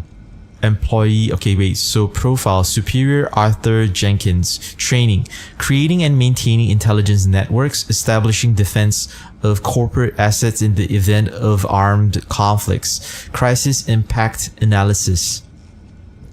Okay, so he is supposed to deal with intelligence network, defense of corporate assets in the events of armed conflict, crisis impact analysis. Okay, employee evaluation. Over the 2-year period of active duty, the agent has completed 6 defensive and 5 offensive operations. Area of proficiency: identifying corporate espionage, Operation Ichiban; human intelligence, Operation Gambit and Prague MT. Time tracker. In order to adjust log the hours in time tracker, contact the accounting department. All absences must be submitted and accounted for with evidence attached. Mission report.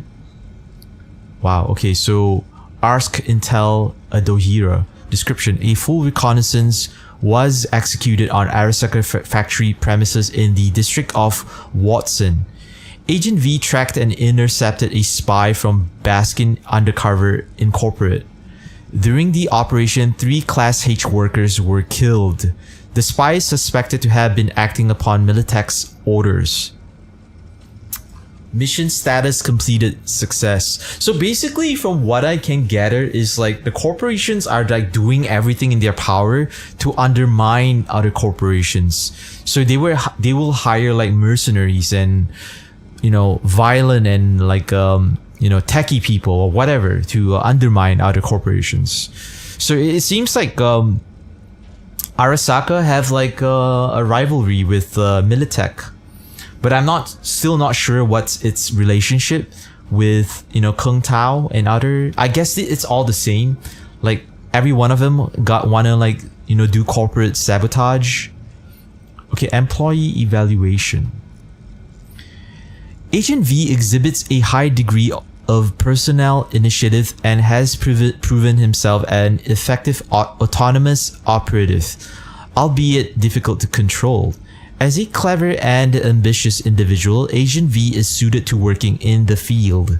Moreover, Agent V is committed to completing his assignments and fulfills an appropriate amount of overtime. He does not display any signs of disloyalty against Arasaka. Cool. Okay. Keystone. Wow. Konpeki Plaza. Oh, it's a hotel, right? Interesting. Wow. Konpeki Plaza. Oh, that's the logo. Luxury, splendor, discretion. Okay, Konpeki Plaza is a hotel for the world's corporate elite, where you have everything and more. We serve at your absolute pleasure.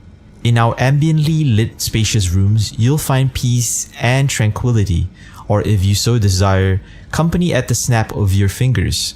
When we built Konpeki Plaza, we wanted our guests to have a sublime artistic experience.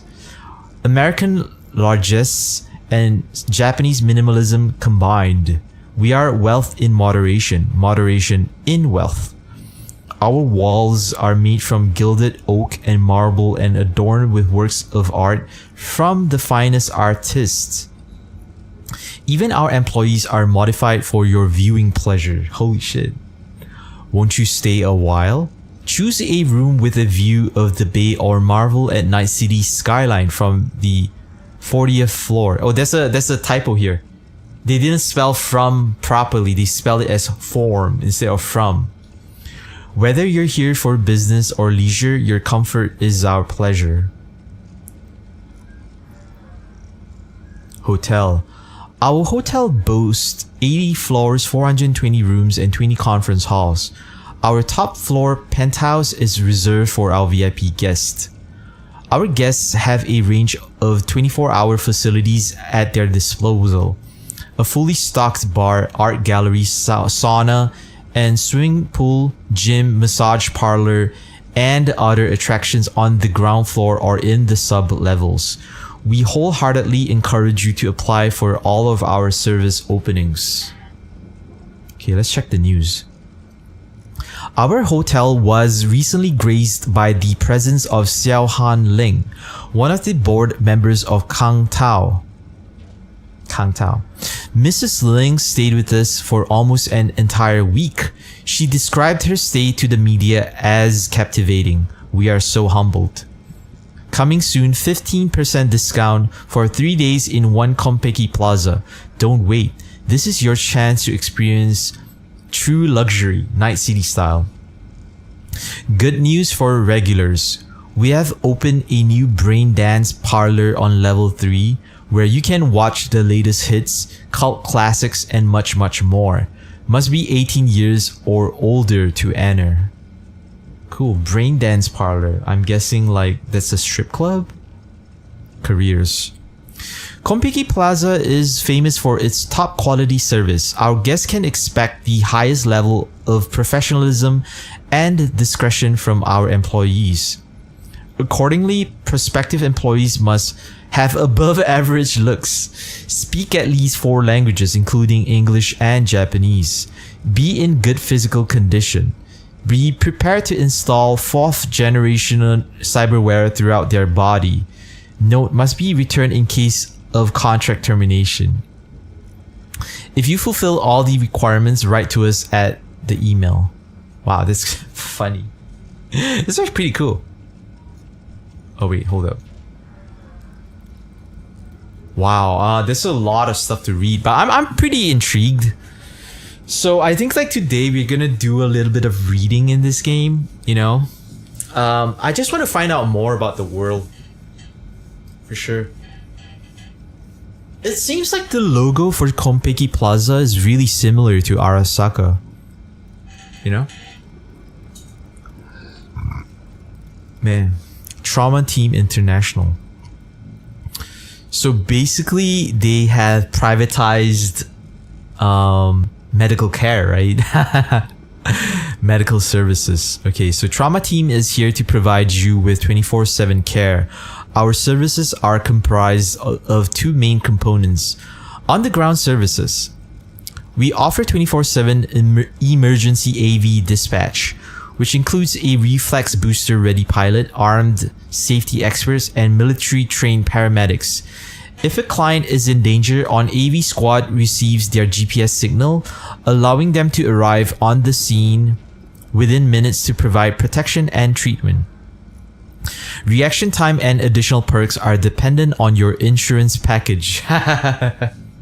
Okay, let's take a look at the premium package.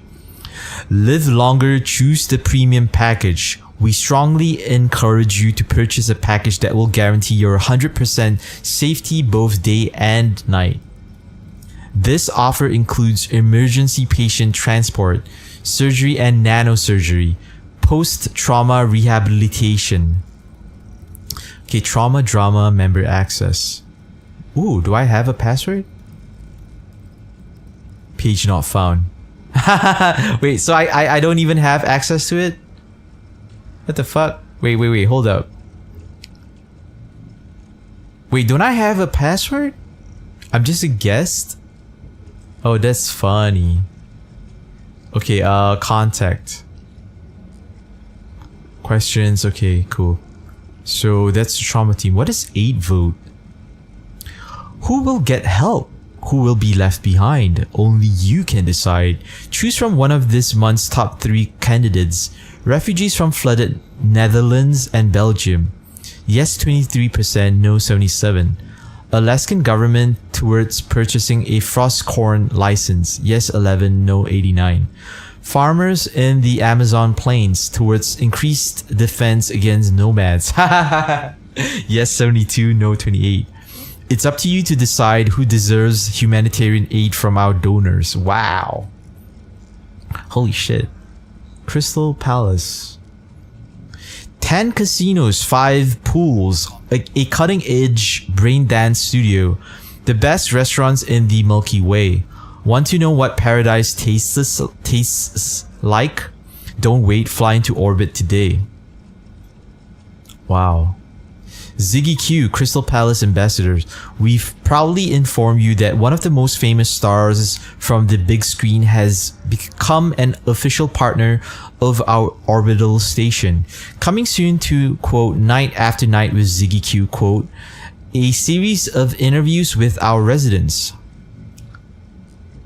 Lizzie Wizzy at the Crystal Palace Cosmic Concerts. Wow, they got like tickets from like all the way till next year. Don't wait, buy your tickets today. Come work at the Crystal Palace. Looking for work at the Crystal Palace? All you have to do is drop by our offices and fill out a form. We are currently seeking 15, 20, and 25-year contracts. What? Please note that flight costs and rent in the workers' hotel will be salary deducted. Holy shit, what a shitty ass job. They only allow you to have 15, 20, and 25-year contracts, and like flight costs and rent are salary deducted? That's crazy. Extradition note, thank you. Problems back on Earth, forget about them in orbit. Crystal Palace promises to never sign an extradition agreement with any nation or corporation. So Crystal Palace is probably like it's like a casino that have probably a lot of illegal people. Crystal Palace safety. It's been already 234 days since the last murder at Crystal Palace. You'll never be more safe than in orbit.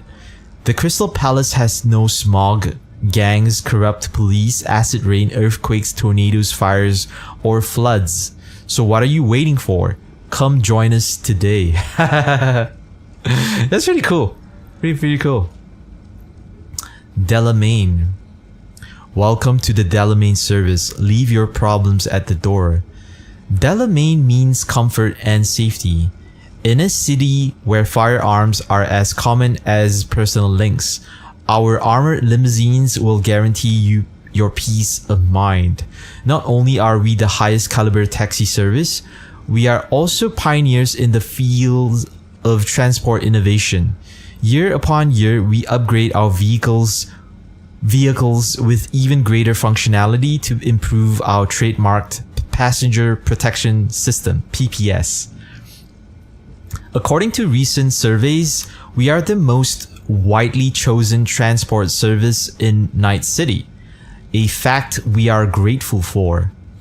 In spite of our success, we do not rest on our laurels. We are constantly working to improve our services, even though it may seem as if further improvement is impossible. Your favorite taxi service, Delamain, Alex?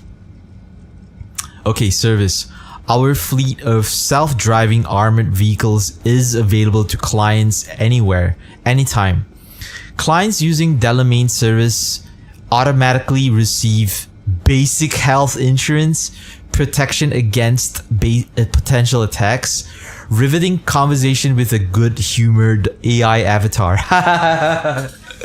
Hey, that's crazy. If you notice, like every service that they mention, like Crystal Palace, Delamain, even the hotel, they always talk about protection.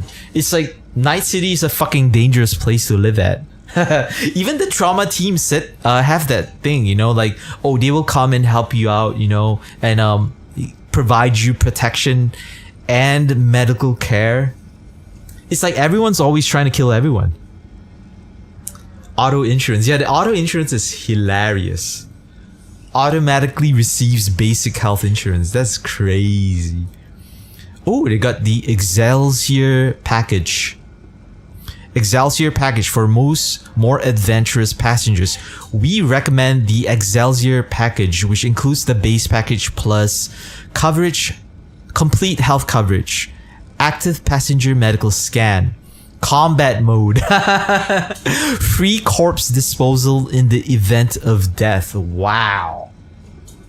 Oh, that was actually in the TV show, right? Like when David's mom died, like there was like some morgue service, like he had to pay for her cremation type shit, and it's like the cheapest. Contact. In any questions, email us. Okay, cool. Okay, we are almost there. Militech. Wow, Militech services. Militech International is committed to the public good of the NUSA. Our armed forces maintain peace within our borders, train our police, and provide equipment to local law enforcement. Our duty is to preserve the liberty and freedom of all NUSA citizens. We are humbled that you have placed your safety in our hands. We respect and encourage the right to self-defense for all citizens and organizations. To ensure that, we offer a variety of private services. Okay, wholesome military equipment. Militech is a world-leading manufacturer of firearms, drones, cybernetic, military-grade implants, and armored land, marine, and airborne assault vehicles. In addition, we manufacture everything from heavy-duty military equipment to the lightest firearms for personal protection.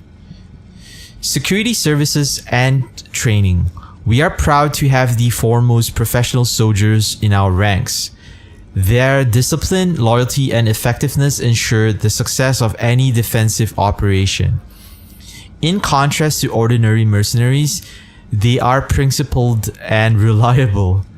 We also offer instructors for local military and law enforcement training. Wow.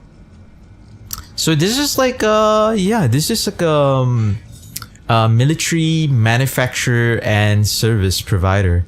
Oh, let's see who the CEO is.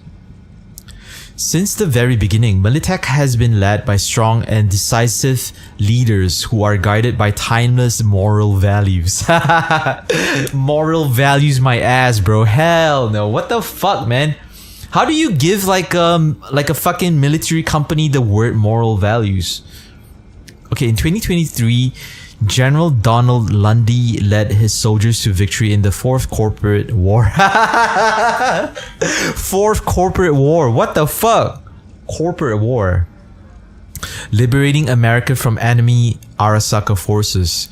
After his death, the torch was passed to Rosalind Myers, a proponent of peace and distinguished politician who oversaw the NUSA's rapid economic recoveries. Our current CEO is Lucas Harford, a man who has inherited the best characteristics of previous Militech CEOs.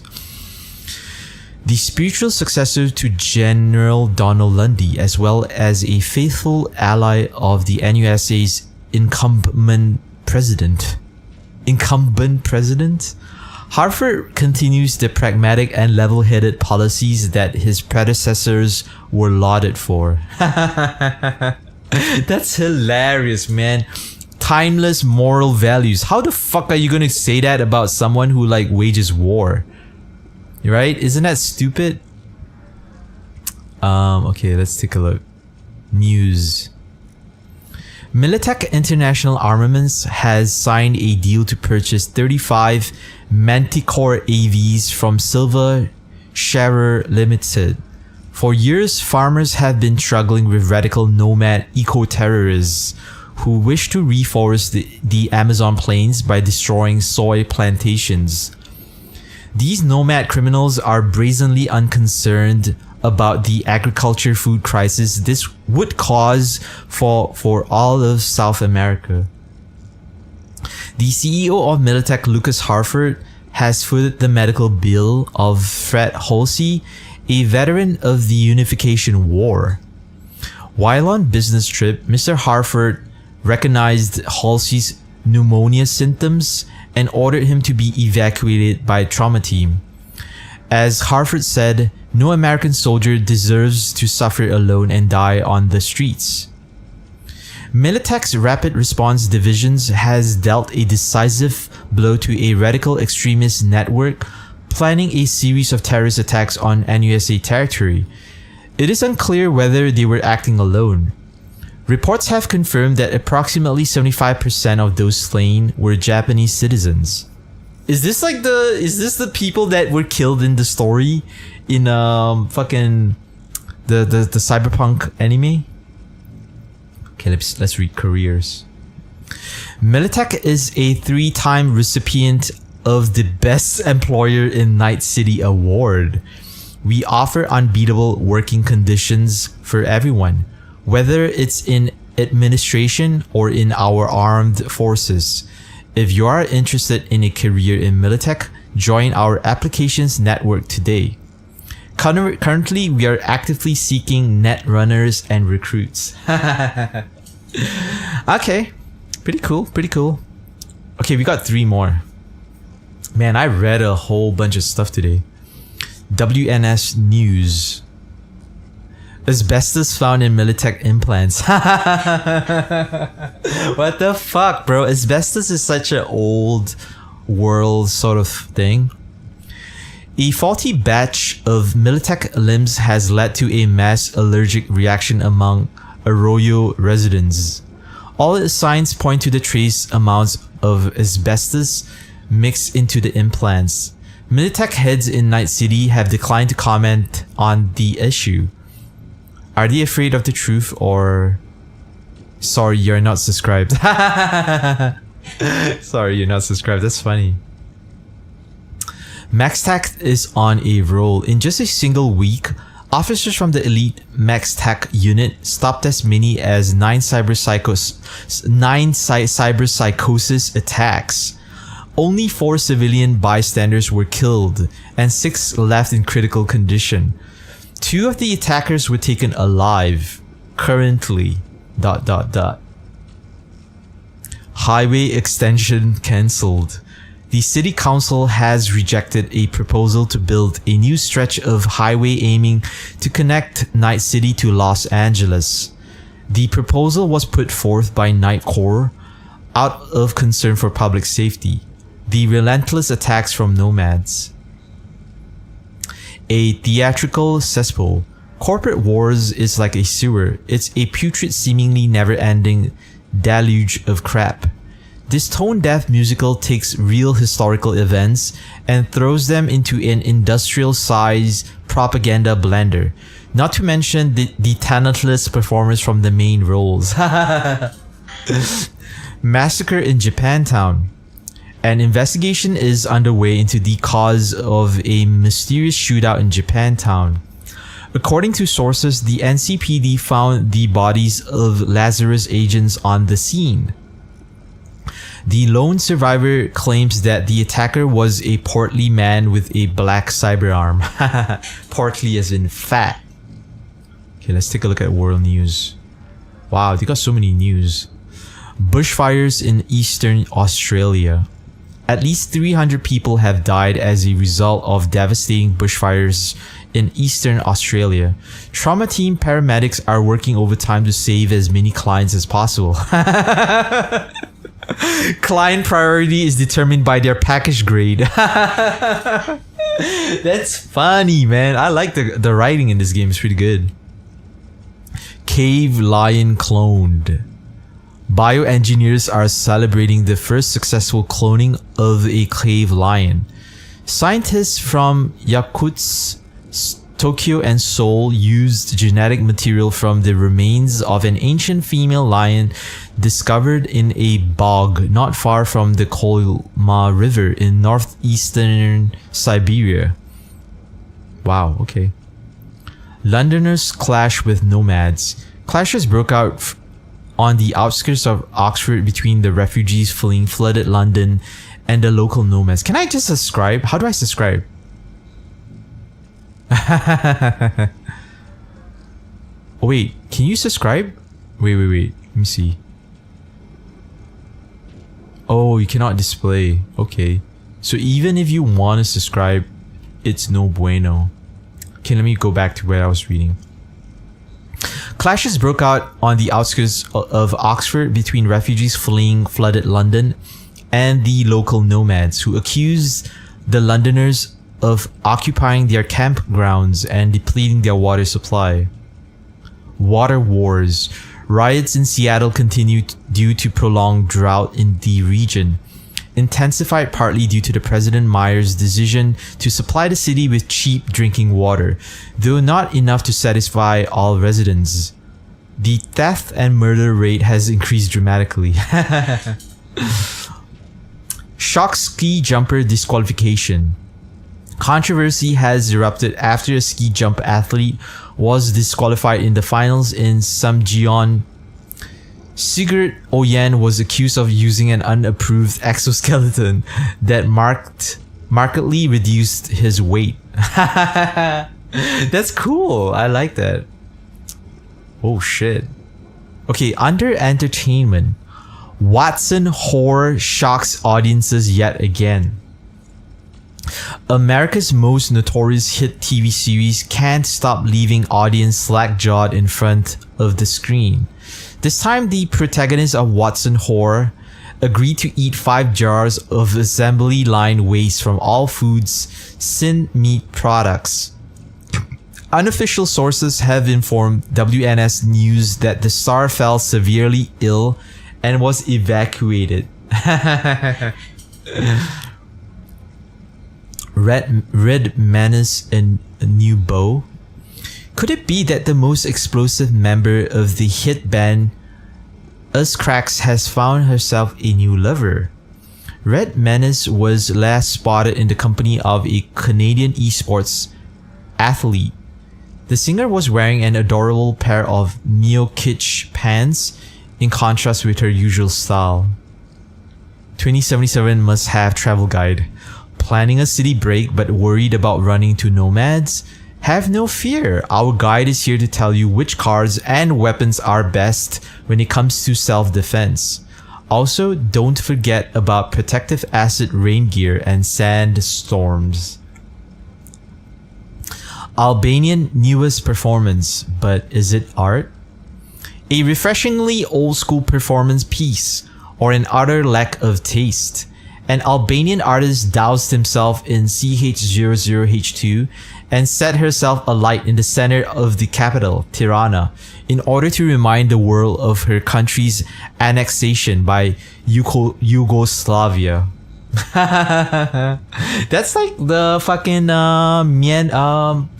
Myanmar demonstration, right? When the monk set himself on fire back in the 50s, I think. Portland's newest artist or vandal. The Portland Police Bureau are conducting an investigation into the suspect behind a hollow mural projected onto the side of one of the city's mega buildings. The brilliantly executed work displays a donkey's head on President Myers. Rumor has it that those behind the hollow mural belong to a local gang of pranksters. Okay, let's read technology. Wow, okay. New Daemon in the net. Budding netrunners beware. Netwatch has identified a new kind of daemon in cyberspace. Ordinary net users have nothing to fear, but those that venture deeper into the unknown should take extra precautions before jacking in to avoid ... New reflex booster from Arasaka. Rumors are circulating that Arasaka is developing a new line of reflex boosters that will last twice as long as current models on the market. Arasaka press officer has announced that the corporation is looking for willing participants in an experiment. Okay. Interactive brain dances. A brain dance that can be edited in real time. It sounds like science fiction, but scientists from the Autonomous University of Mexico believes it'll happen sooner than we think. Specialized BD technicians are already capable of altering data scrolled by reefs. So ... I don't know what is a brain dance. I think brain dance is like a dream-like state. It's like a video game. Chrome Stallions from Biotechnica. Fans of retro sports are in for a treat. Thanks to Biotechnica's research, we are only a few years away from having real racehorses. Cyber biologists are working on a prototype mechanical stallion that will practically indistinguishable from its organic counterpart. What the fuck? So horses are extinct? A new solution for cyber psychos. Kang Tao's newest rifles are growing even more popular on the streets of American cities. Characterized by their lightness, intuitiveness, and effectiveness, they're fast becoming a favorite for dealing with cyber psychos. In the NUSA alone, the personality disorder associated with cyberware has grown to epidemic proportions. Cool. Wow. Okay, there's two more. Guide to Night City. Wow, okay. So welcome to Night City. Can a city, any city, be perfect? They say nothing is perfect, but Night City sure does come close. When Richard Knight drew his first sketches, he dreamed of creating a new society. His vision has survived in the majestic shapes of buildings, the complex layout of streets, and the ever-industrious inhabitants themselves. Feast your optics on Richard Knight's urban masterpiece, standing tall after 80 years.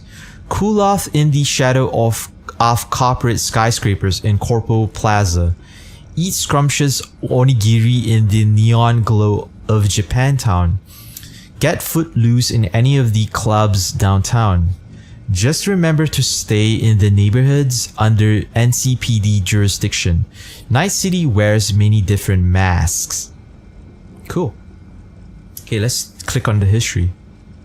Wow. So Night City was founded in May 1994, but its story starts much earlier.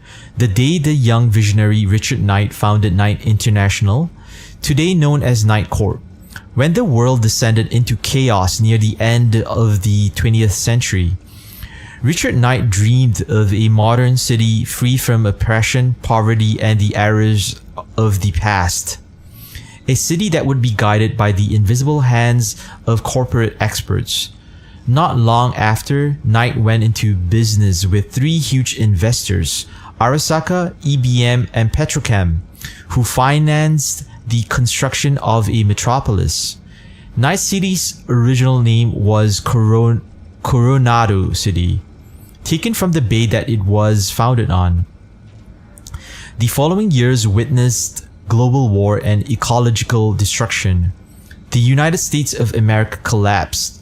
Knight's vision, which had been slowly growing on elites, suddenly felt necessary.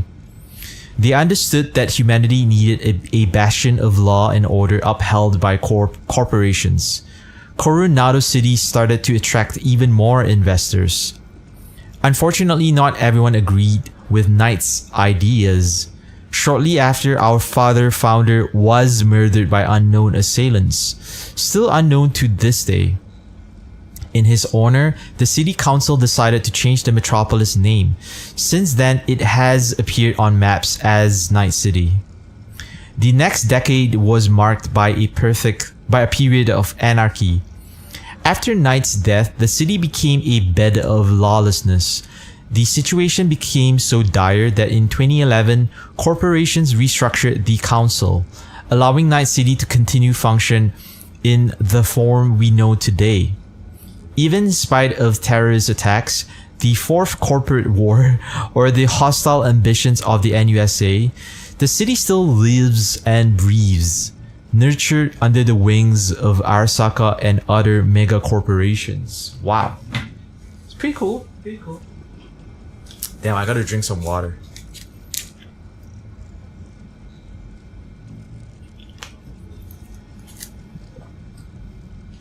Holy shit. There's still a lot of reading, but I don't mind it, you know? I hope this game is worth it. That's all I'm saying. Must see places downtown. Embark on your Night City adventure in the district with the most exclusive hotels, gourmet restaurants, and spiciest clubs. During daytime, you can purchase a priceless souvenir in the form of an implant or a rifle. And at night, you can revel in the frenzy of modern-day punk, without putting yourself in harm's way, of course. Your best bet is Six Shots, run by a former mercenary. But if you enjoy the pleasure of the flesh, Licks comes a close second.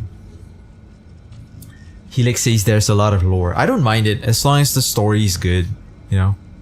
Yeah, I would go to Licks because I like pleasures of the flesh, you know what I mean?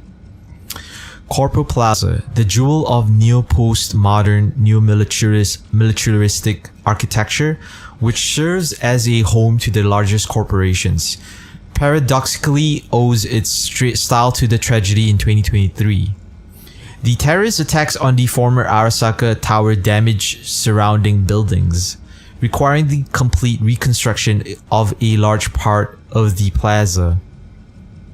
The spot where the tower used to sit is now a memorial to the victims of the attack. Helix says also there are other cities like Night City, so maybe CP2 will take place in other cities. I hope so.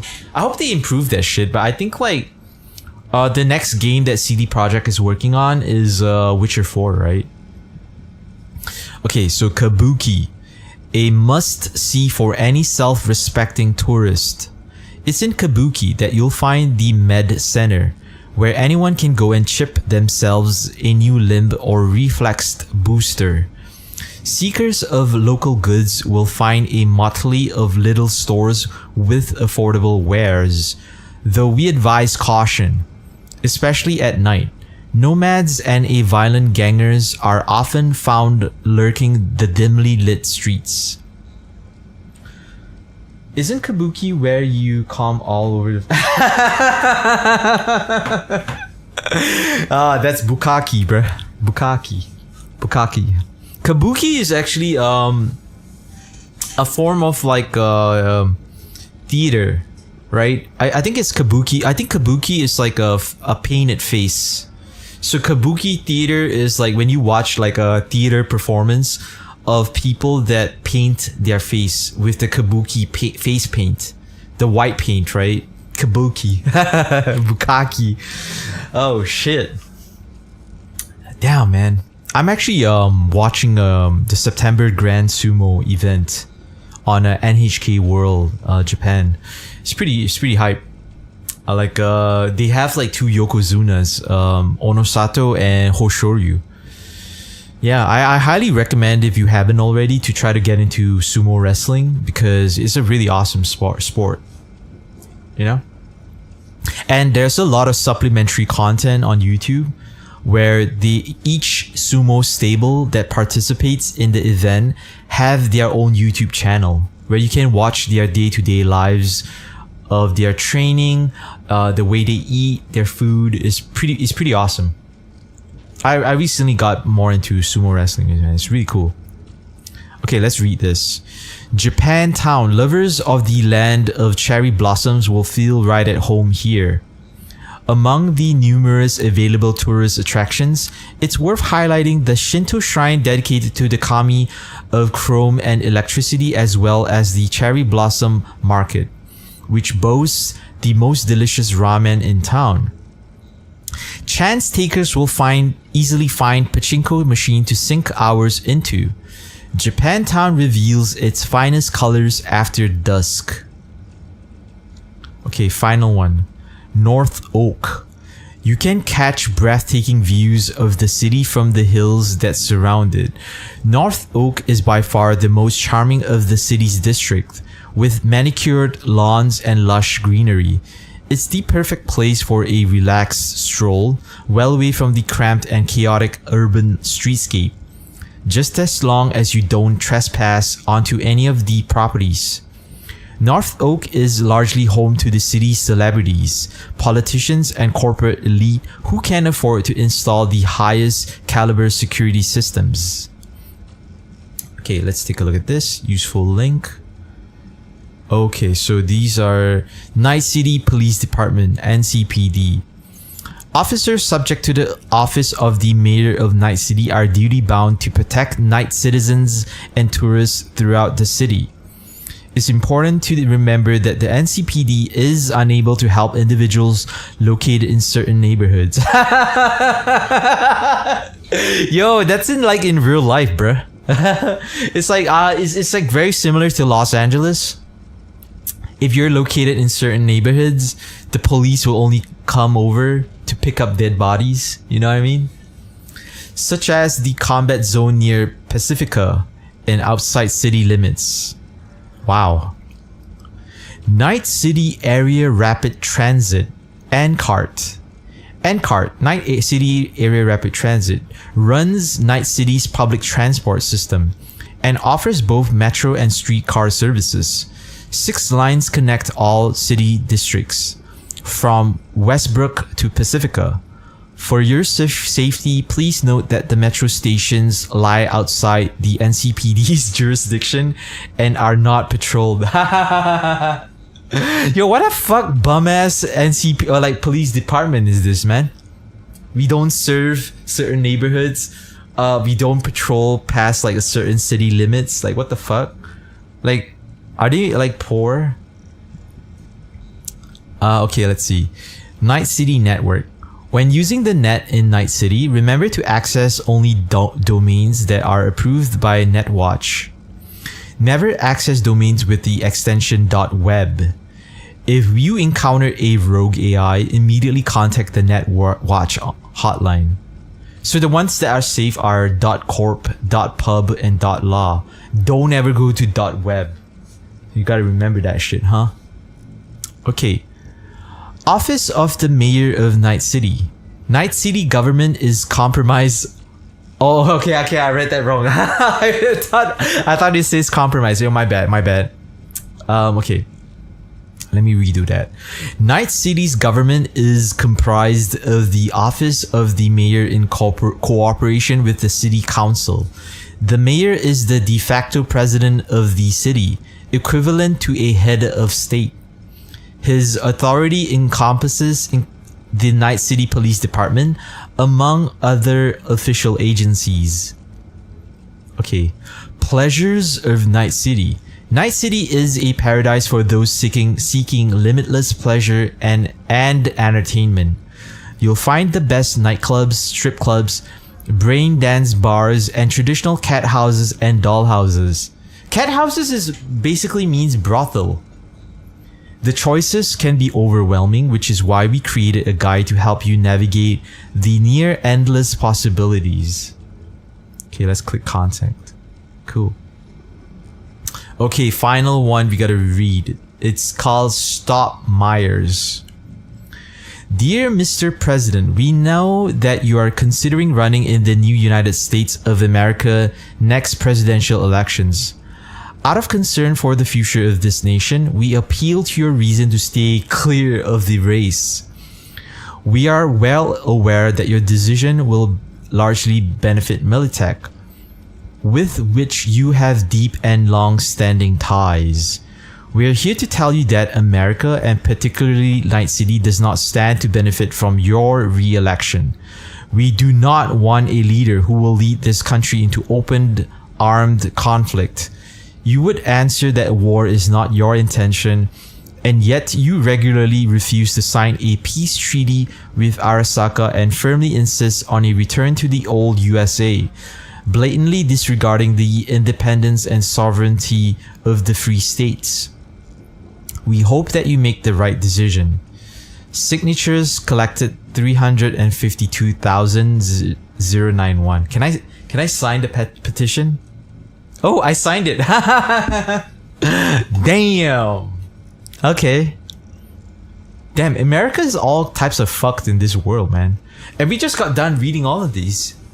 I'm kind of tired. I might call the stream pretty soon. I just probably gonna just walk around and just chill. That was pretty dope. I'll probably watch my VODs just to listen to myself talk about the lore of this game. You know? Yeah, I think I might call the stream. I'm really tired. I think the amount of reading you gotta do in this game is like pretty heavy. Does the counter go up? I didn't check. But it is pretty funny. So, okay, I'll be back day after tomorrow. So tomorrow, Wednesday, is my day off as usual. So far, I'm really enjoying this game. I think I'm gonna study a little bit on the, the build that I'm going for. And we'll be back. But I really want to dedicate a lot of time immersing myself in Cyberpunk. That means I'm gonna like really slowly play this game, read like a lot of intel, read a lot of like lore, try to immerse myself just to give this game like a really fair shot, right? I don't know if I'm gonna eventually like flush this game. I hope not. You know, like I have a pretty good track record of completing actual good games. So anyway, I want to give a big shout outs to Synergy Helix. If you are watching this on YouTube right now, make sure you like, comment, subscribe. I'm so sorry I can't read YouTube live comments. So if you want me to read your comment, make sure you check out my Twitch stream. If you're on Twitch, click that follow button, and I'll see you guys day after tomorrow. All right. Take it easy. Good looking out, and peace.